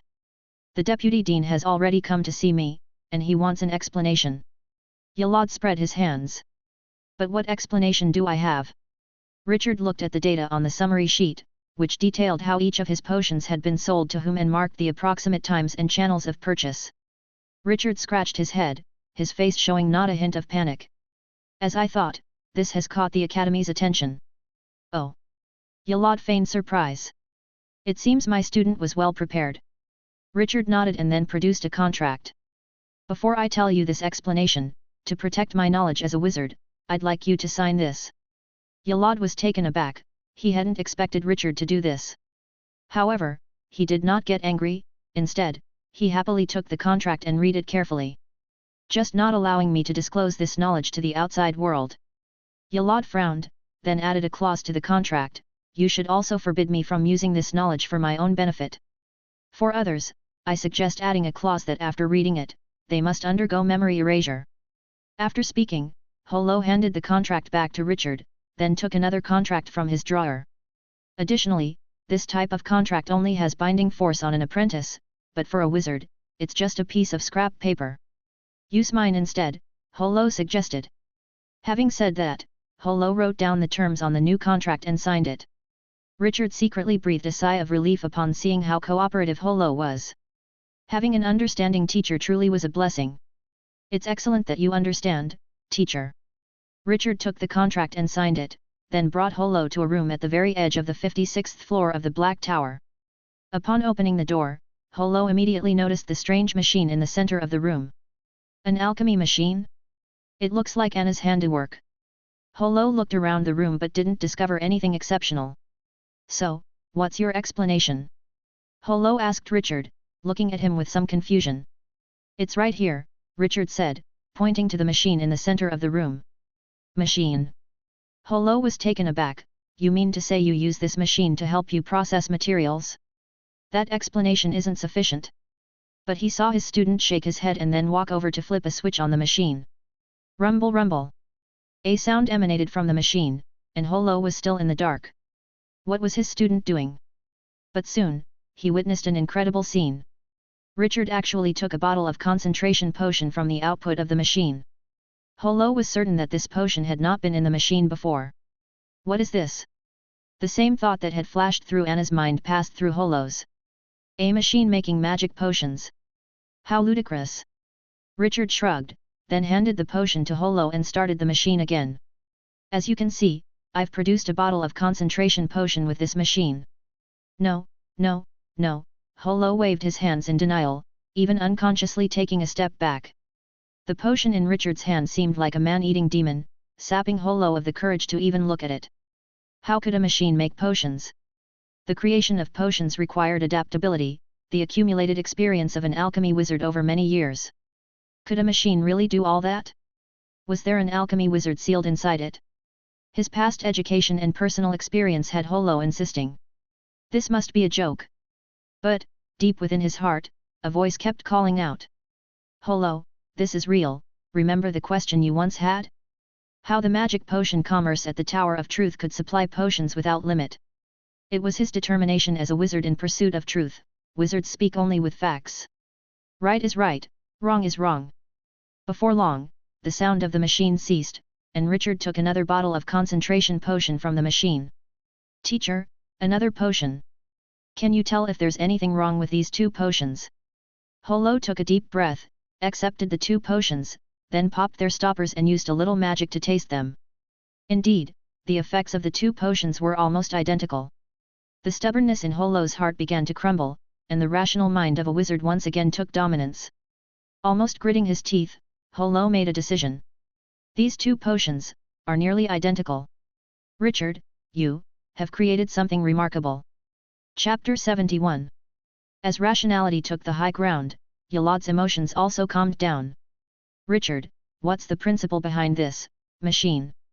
As a wizard, and an alchemy wizard at that, the machine before him was like a ravishing beauty making suggestive gestures, leaving Yolad, the old lecher, itching with curiosity. Ahem, teacher, that's a bit against the rules, Richard murmured. Yolad's face turned red with embarrassment, as he quickly came to his senses. Knowledge requires an equivalent exchange, this is an immutable iron law of the wizard world. But after considering his own collection, Yolad realized he had nothing that could compare to the machine before him.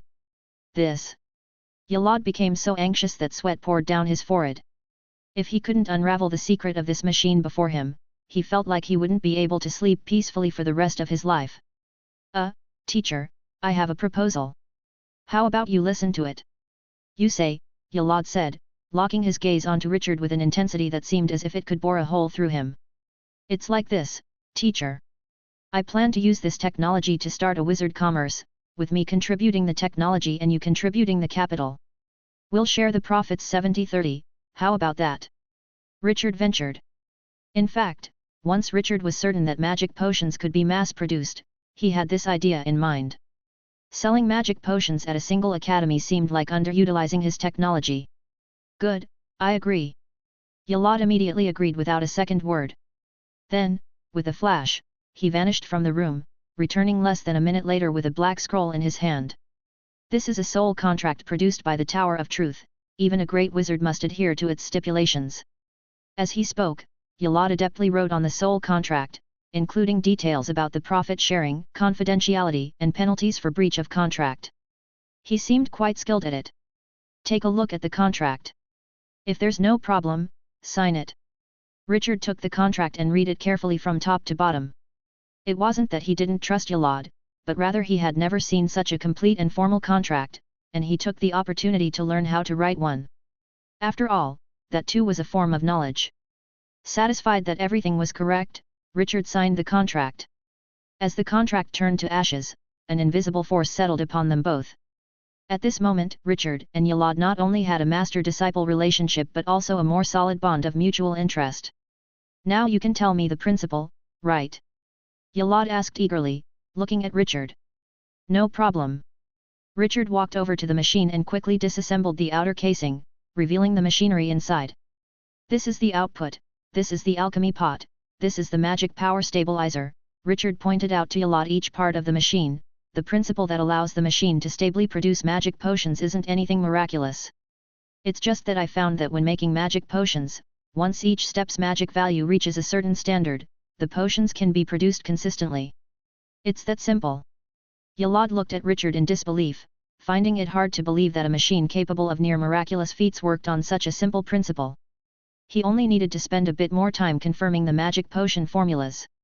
Richard handed over his precise recipe to Yolad. After reviewing it, Yolad felt a wave of dizziness wash over him. Ha ha ha! So that's how it is. Yolad suddenly burst into laughter, tears nearly springing to his eyes. The principle is so simple. To think those old fools pondered for so long, only to come up with a solution of using soul slaves to make magic potions, ha ha ha! From those words, Richard sensed an issue. Teacher, what do you mean by that? Yolad steadied his spirit and explained to Richard. Richard, I guess your creation is not the first of its kind. At least several thousand years ago, the magic potion commerce of the Tower of Truth had discovered this secret. But they protected the secret too well. So much so that unless you, a genius who discovers it on your own, nobody knows how they did it. Before this, I and a few friends from the alchemy school tried to explore this secret, and after hundreds of years of research, we concluded that the magic potion commerce bred a group of clever magic potion slaves. Yolad couldn't help but laugh again. Not the first, Richard stroked his chin, an astonishing idea leaped out from his heart. Teacher, I have a question I want to ask you. Go ahead. Richard organized his thoughts. Teacher, is the stuff you're researching very profound? I mean, is it that kind of extremely complicated matter that many wizards find difficult to solve? Yolad was taken aback. Of course not, many wizards are researching the same things as I am. Then, Richard hesitated, is it possible that the things you are researching might have already been explored by some wizard you don't know? Indeed possible, or rather, surely some wizard has already explored it. Yalad looked at Richard. What astonishing and scandalous thing had his student thought of this time? That's exactly right. Richard seemed to have unraveled some enigma, revitalized by the revelation. What did you think of? Yalad asked curiously. Nothing. Richard shook his head and left the room with Yalad. Just then, Richard finally confirmed something. The vast majority of wizards in the wizard world are reinventing the wheel. The so-called reinvention of the wheel, meaning that wizards are constantly repeating the same research. In fact, in Richard's past life, this kind of situation also occurred from time to time. But due to information transfer and technical exchanges, this phenomenon generally only appeared in the technological confrontations between nations. But in the wizard world, due to wizards' paranoid protection of knowledge, the technical exchanges throughout the wizard world are actually extremely limited. If a wizard wants to research a certain discipline, then they might even need to start from the very basics of that field. Yes, start exploring, not start learning. Wizards have an exceedingly long lifespan, with a one-ring wizard's lifespan reaching 1,000 years, and a three-rings wizard able to live up to 10,000 years. When it comes to a great wizard, the basic unit of a wizard's lifespan switches to epochs, meaning 10,000 years. Given such prolonged lifespans, the theoretical development level of the wizard world should have far surpassed what it is today. But instead, the wizard world has become like this. Richard had always been somewhat puzzled before, but today he found the answer. If wizards need to start from scratch when exploring certain aspects of knowledge, then it is possible for the wizard world to become the way it is now. Because a discipline is not just something that one person can complete alone, it often requires many people with different perspectives to perfect it. Moreover, one's perspective is fixed, and with aging, this ossification becomes more and more serious. Just like Yalad, an alchemy wizard who lived for thousands of years, could never think of the knowledge to mass-produce magic potions. If knowledge is not exchanged, many technologies will not be circulated, which also means that many techniques would be confined to a certain wizard or academy. And this problem is almost insoluble. In this world where knowledge can be converted into power, people all want others to share knowledge and then enjoy the benefits themselves. However, this could also be a good thing. Richard murmured to himself, my thoughts aren't so scandalous after all. The wizard world is so vast, there's always some wise person who appears. Some things in the future can be pursued boldly and with confidence. Chapter 72. Since Richard was only a wizard apprentice, the affairs of the wizard commerce had to be managed solely by Yalad. Fortunately, he also ran an alchemy workshop, so establishing the commerce was not a difficult task for him. The Academy's review soon passed, and once it was confirmed that Yalad had not directly helped Richard, the matter was quietly settled under Alex's management. Due to an increase in shipments, Richard's magic stone reserves quickly recovered. With a sufficient supply of magic stones, Richard's wizard hand grenade project progressed very smoothly. The materials for the hand grenade had been determined, and the magic model had been disassembled with Richard's efforts. What remained for the wizard hand grenade was to continuously revise the design, then keep testing until the most suitable blueprint was achieved. It was a lengthy process, but Richard fortunately was not short on time. Test Zone. The 56th test is starting. Richard watched the distant target and casually threw the black cylindrical object in his hand. This was Richard's 56th version of the wizard hand grenade. Its element isolation stability and activation flexibility had greatly improved. If nothing went wrong, this design would be the final version of the wizard hand grenade. 3, 2, 1. Boom. As the countdown ended, the hand grenade exploded on cue. Richard squinted his eyes and silently watched the intense light burst in the distance. The water and fire annihilation reaction caused a violent bright light, which also carried a certain amount of energy. Ordinary people exposed to it might suffer severe burns, but for a wizard apprentice, the light was merely a bit dazzling. As the bright light faded, Richard walked to the crater created by the grenade. The originally solid hardened ground of the test zone had a deep pit about the height of a person after the explosion. Energy dissipates too quickly, it can only be considered an individual weapon. Richard shrugged and recorded the data in his notebook. Individual weapon it is, after all, it wasn't very expensive to make, just about 100 magic stones for pure material costs. And that was just Richard's preliminary research. If he had enough time, he could probably reduce the cost even further with a rune array. But that research would definitely be something Richard would do at the wizard stage. He was still a wizard apprentice and had no need to waste time on that now. Richard. As Richard was recording data, a voice came from behind him. What is it, Ali? Richard asked without turning around. The news is confirmed. Ali ran up to Richard, her expression excited. The Dean mentioned last time about the exchange with White Wizard Academy, it's all set now. Richard paused. It took him a while to remember what the Dean said on the day he entered the secret realm. Richard pocketed his notebook. Didn't the Deputy Dean say it might take until next decade? Who knows, I heard from our teacher that White Wizard Academy was unusually quick this time, they even started setting up the venue in just a few years. Ali hugged Richard excitedly, and you know what the prize is? What? Richard asked curiously. The Dean's prize is a guaranteed progression to wizard. What? Richard's eyes widened instantly. A guaranteed progression to wizard? That reward was indeed very tempting. Ali continued, I heard that since it's the first time this exchange is being held, a lot of things are experimental, so the Dean and Deputy Dean decided to raise the reward a bit. Oh, so we're the guinea pigs, Richard realized. However, a test subject is still a test subject. The reward of guaranteed entry into the wizard ranks truly tempted Richard. How much longer do we have? 4 years, Ali calculated the time. I heard the bloody test was directly replaced by an exchange competition. Richard calculated the time.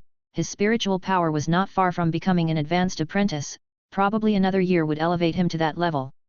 Okay, time is still ample. By the way, what exactly is this competition about? That, the teacher didn't say. You should ask Master Yalad, see how much he knows. Richard nodded, all right, I'll ask the teacher. Upon arriving at the 99th floor laboratory in the Black Tower, Richard happened to run into Chax, who was looking for him. Hey, junior brother, you've come at a good time.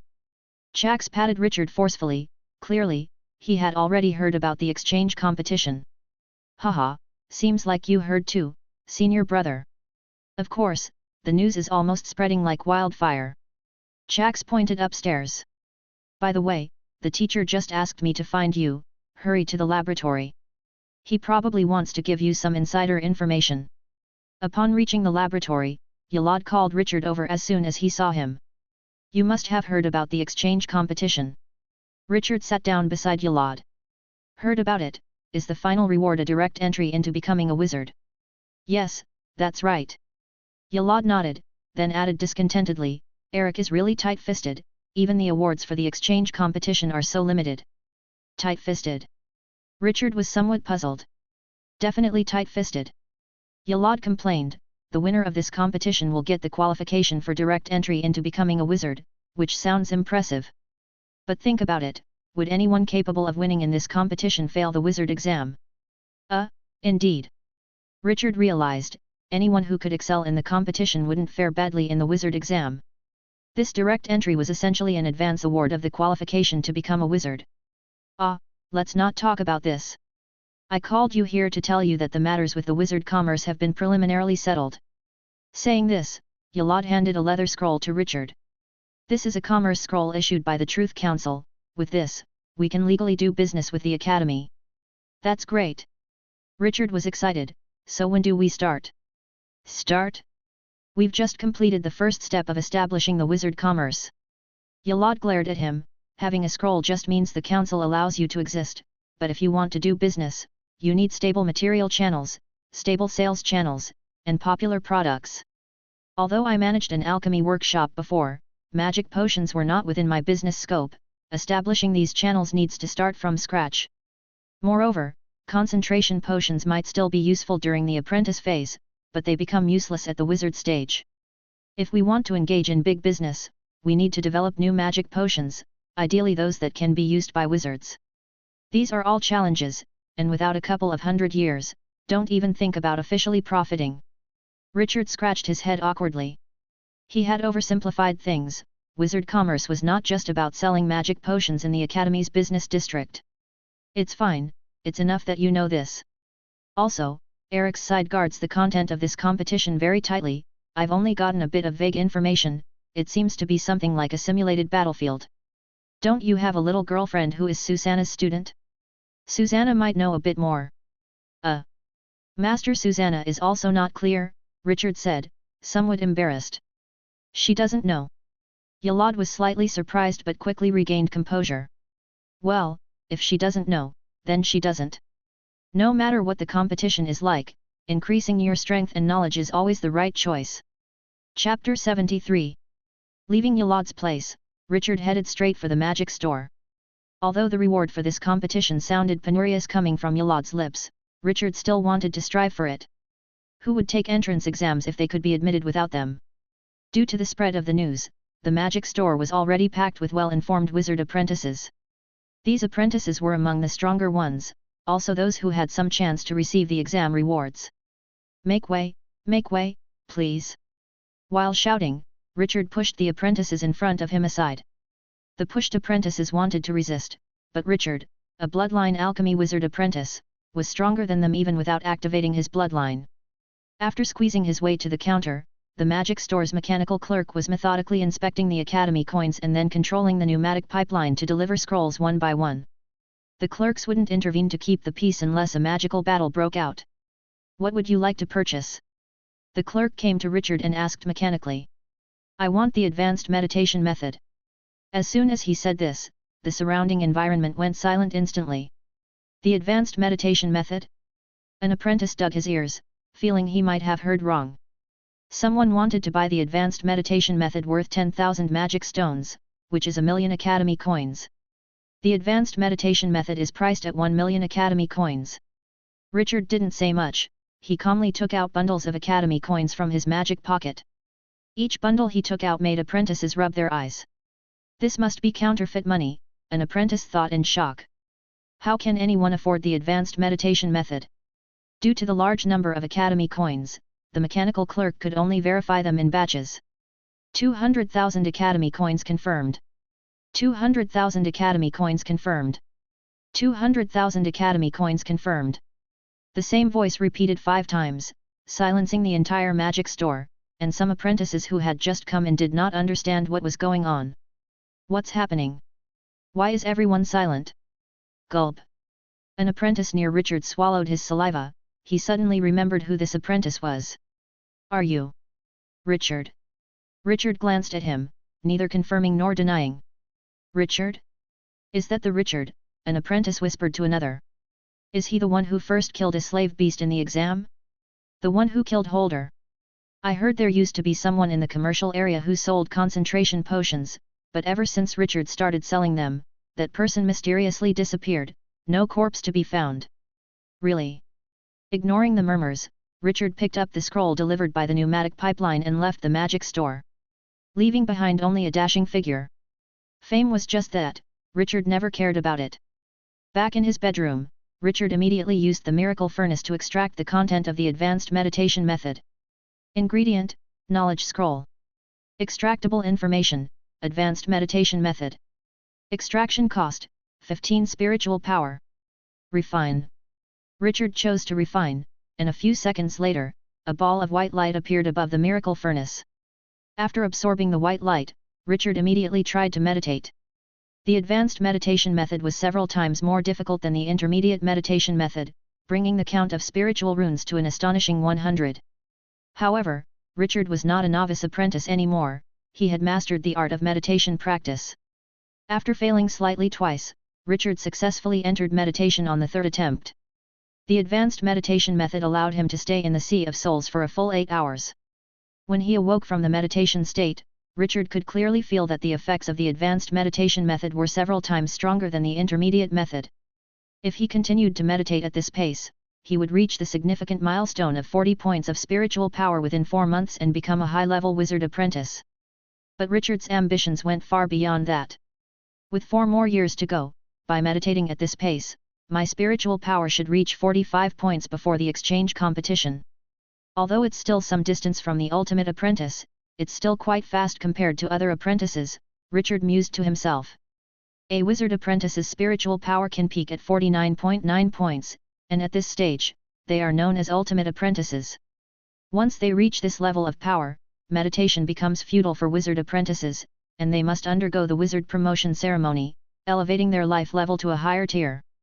Once the transition is complete, the wizard apprentice will be known as a wizard, and their strength will undergo a dramatic change. 50 and 49.9, although only a difference of 0.1, even a newly promoted wizard could easily defeat 3 ultimate apprentices.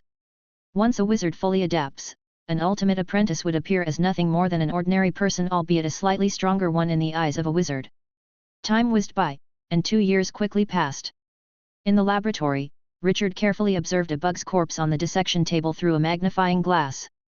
Under the magnifying glass, the muscle structure of the bug was clearly visible.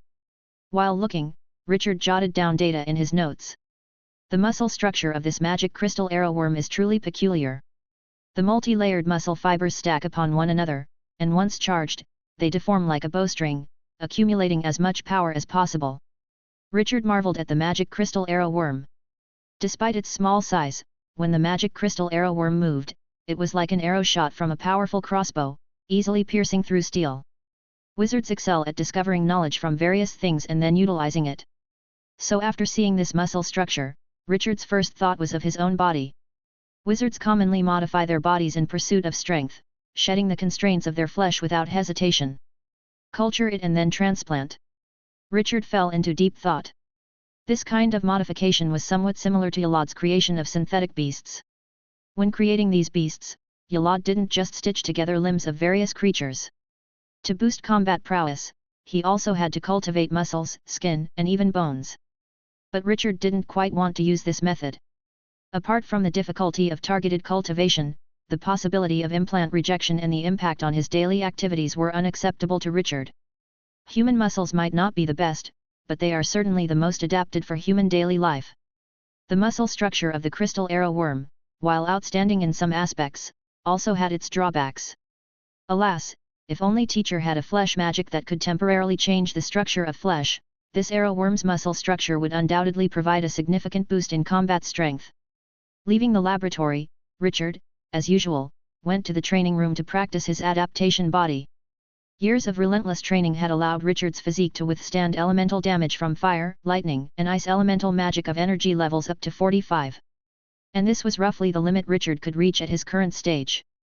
Although the adaptation body can continually improve a wizard's resistance to various types of damage, it also requires the wizard to have a sufficient physical foundation for adaptation.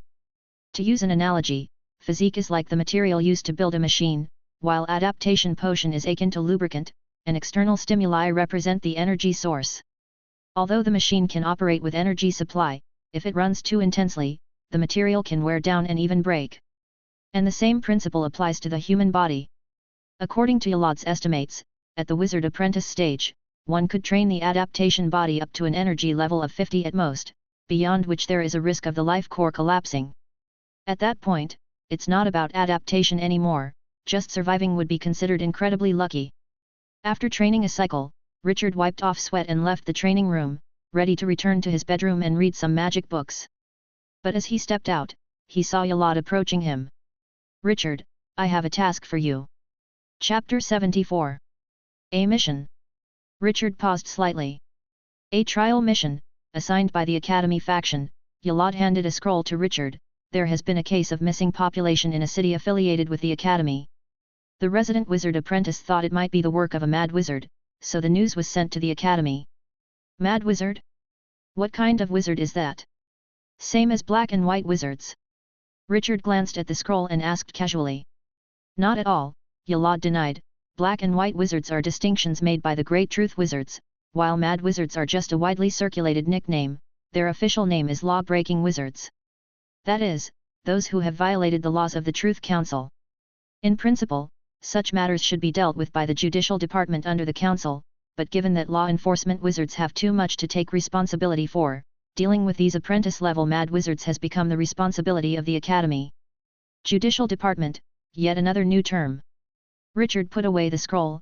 All right, I'll handle it right away. Don't underestimate this task, Yalad reminded. Mad wizards are more skilled in combat than ordinary apprentices. These people use mortals for experiments. Some studies are specifically aimed at wizards. If you underestimate them, be careful or you'll pay dearly. Richard nodded, a confident smile on his face. I understand, Professor. Back in his bedroom, Richard immediately began to prepare his equipment. First was his Demon Eater sword. after his years of making it, the second phase of the Demon Eater sword was complete. The current Demon Eater sword possessed purgatory fire that could scorch a spiritual body. Then there were various protective magic equipment, guardian pendant, spirit protection ring, concealer cloak. Finally, Richard carefully placed 5 black, long cylinders into his magic pocket. These were the wizard hand grenades he had made, now called annihilation hand grenades. The final scheme of the annihilation hand grenades was settled 2 years ago, and over these 2 years, Richard had made some minor modifications, producing a customized version. The materials for the customized annihilation hand grenades were altered, resulting in the material cost of a single grenade reaching 1,000 magic stones. However, 1,000 magic stones resulted in an annihilation hand grenade that didn't require charging, and even a low-level apprentice could use it with ease. Richard made 5 of these custom annihilation hand grenades and planned to bring them all this time as a precaution. After packing his equipment, Richard went to the balcony and called Vuni onto his shoulder. How could he go killing without the Death Crow? The location of the task was a city called Gale, one of the Academy-affiliated cities with a large population, reaching over 1 million. It was also because of its large population that the Academy took the report of a mad wizard very seriously. The Wizard Academy was obliged to protect the ordinary humans within its range. If a mad wizard at the apprentice level caused significant trouble that caught the attention of the Judicial Department, the Black Tower Wizard Academy would face accountability from the Judicial Department. Arriving at the airship field, Richard found a magic airship headed to Gale and boarded it. Every city under the Academy's administration has an airship field, which not only facilitates the travel of wizard apprentices but also provides convenience for the wizard commerce to transport goods. Once on board the airship, Richard observed the other passengers. Unlike the airship he took to the Blackstone Mountain Range, a considerable number of passengers on this airship were normal people. These ordinary people were dressed lavishly and spoke civilly, belonging to the middle class or even higher echelons in mortal society. Upon noticing Richard's gaze, they did not panic but simply bowed slightly in respect. It seemed they were already accustomed to seeing wizard apprentices. It looks like the lives of ordinary people on the wizard continent are better than I thought, and the wizards are not so mysterious. In the Golden Bird Flower Kingdom, mortals couldn't even dream of riding airships, even horse-drawn carriages were travel means only the rich and nobles could afford, and commoners had to rely on their own 2 legs for travel. Gale City was not far from the Academy. After 4 hours of flying, Richard arrived at his destination. As soon as he disembarked from the airship, Richard saw a sight that shocked him. The airship field in Gale City was even larger than the Academy's. Large airships with massive cargo holds landed in the airship field, then workers boarded them to unload and transport goods. What was surprising was that they were transporting goods from the flying airships by horses and carts. Using horse-drawn carriages to transport goods from flying airships, this marvel made Richard click his tongue in wonder. Coexistence of the primitive with the advanced, the wizard world is fascinating. Leaving the airship port, Richard saw several carriages waiting for business. Richard called for one, preparing to head to the City Lord Mansion. How much to the City Lord Mansion? He asked. The coachman glanced at Richard and, upon noticing the silver pentagonal badge on Richard's chest, his eyes widened. He hopped off the carriage and said with some excitement. Are you a wizard, sir? Richard nodded. It would be my honor to serve a wizard. How could I possibly charge you? Said the coachman. With that, the coachman proactively opened the door of the carriage and gestured for Richard to enter. Richard smiled. Why so excited? Haven't you seen a wizard before? Considering what he saw on the airship, wizard apprentices should be quite common in the wizard continent. I've never seen a big shot like you, the coachman said with excitement. In all of Gale City, only the city lord gets to see wizards regularly. We lesser folks only catch a glimpse of wizards once every 10 years during the apprentice selection. I see, Richard nodded and entered the carriage. On the way, Richard curiously observed this city governed by the Wizard Academy. Unlike Blackstone City, Gale City seemed quite prosperous, with people coming and going on the streets. Their attire, though not luxurious, was at least clean and decent, and their faces bore signs of life. In the Golden Bird Flower Kingdom, even the royal city might not achieve this. The airship port was on the outskirts of the city, so logically, Richard should have encountered things like slums on his way, but he hadn't seen a slum or even a single beggar. Master, are there no beggars in Gale City? Richard asked casually. Beggars? The coachman chuckled. Since I was born in Gale City, I've never seen a beggar. How is that possible? Richard exclaimed in surprise. There's nothing impossible about it, wizard sir, the coachman said loudly. And it's all thanks to you great folks. I grew up listening to the heroic tales of wizards. Is that so? Richard stroked his chin. It seemed that some apprentices sent by the academy had put a lot of thought into urban governance. Following the main street to the city lord mansion, they arrived at a grand marble building. Richard got out of the carriage and handed the coachman an academy coin, but the coachman waved his hands, insisting it was his honor, and declined the money. Then he whipped the reins and drove off. Richard could only smile helplessly at this. He showed the task scroll issued by the academy to the guard at the door, who promptly opened the gate in a hurry and led Richard inside the mansion. Upon entering, Richard instantly felt a surge of magic fluctuation emanating from the walls of the mansion, seemingly inscribed with some magic array. My teacher said that the academy has stationed wizard apprentices in these cities, this must be their handiwork. Following the staircase to the second floor, the guard led Richard to the city lord's study and then left him. Knock, knock, knock. Who is it? Didn't I say not to disturb me unless it's a wizard, came a voice from inside. Hearing this, Richard pushed the door open and entered. The study was decorated simply, nothing like the grandiosity of the mansion. Inside, an old man with white hair sat in a chair holding a book. At this moment, the elder looked astonished as he gazed at the tall man with a crow on his shoulder. I am a wizard sent from the academy, Richard said calmly, then showed the task scroll to the old man. Upon seeing this, the elder quickly got up and hurried to Richard's side. Hello, hello, I am the city lord of Gale City, Spencer Gale, he said. It is a great honor to meet you. Chapter 75. City Lord Spencer, we can skip the pleasantries. I would like to know the specifics. Richard found a chair to sit down in and went straight to the point. Very well, wizard sir. 3 months ago, the local police station received a report from a woman who claimed that her parents had gone missing 3 days prior and their whereabouts remained unknown. The police officers investigated but initially found nothing unusual.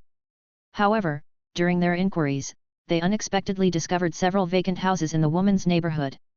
Since the wizard stationed here had instructed us to report any large-scale disappearances, the officers reported this matter up the chain, and I relayed the message to the wizard. So then? Richard frowned. Did you conduct a thorough investigation? Haha, well, Spencer laughed nervously, inwardly remarking that they wouldn't dare to probe into a case involving a wizard on their own. Richard sighed, seeing that this task was going to be a bit troublesome. Do you have any records of the officer's investigation into the disappearances? Yes, yes, yes, the city lord Spencer quickly replied. Bring the records to me and take me to meet the wizard stationed here.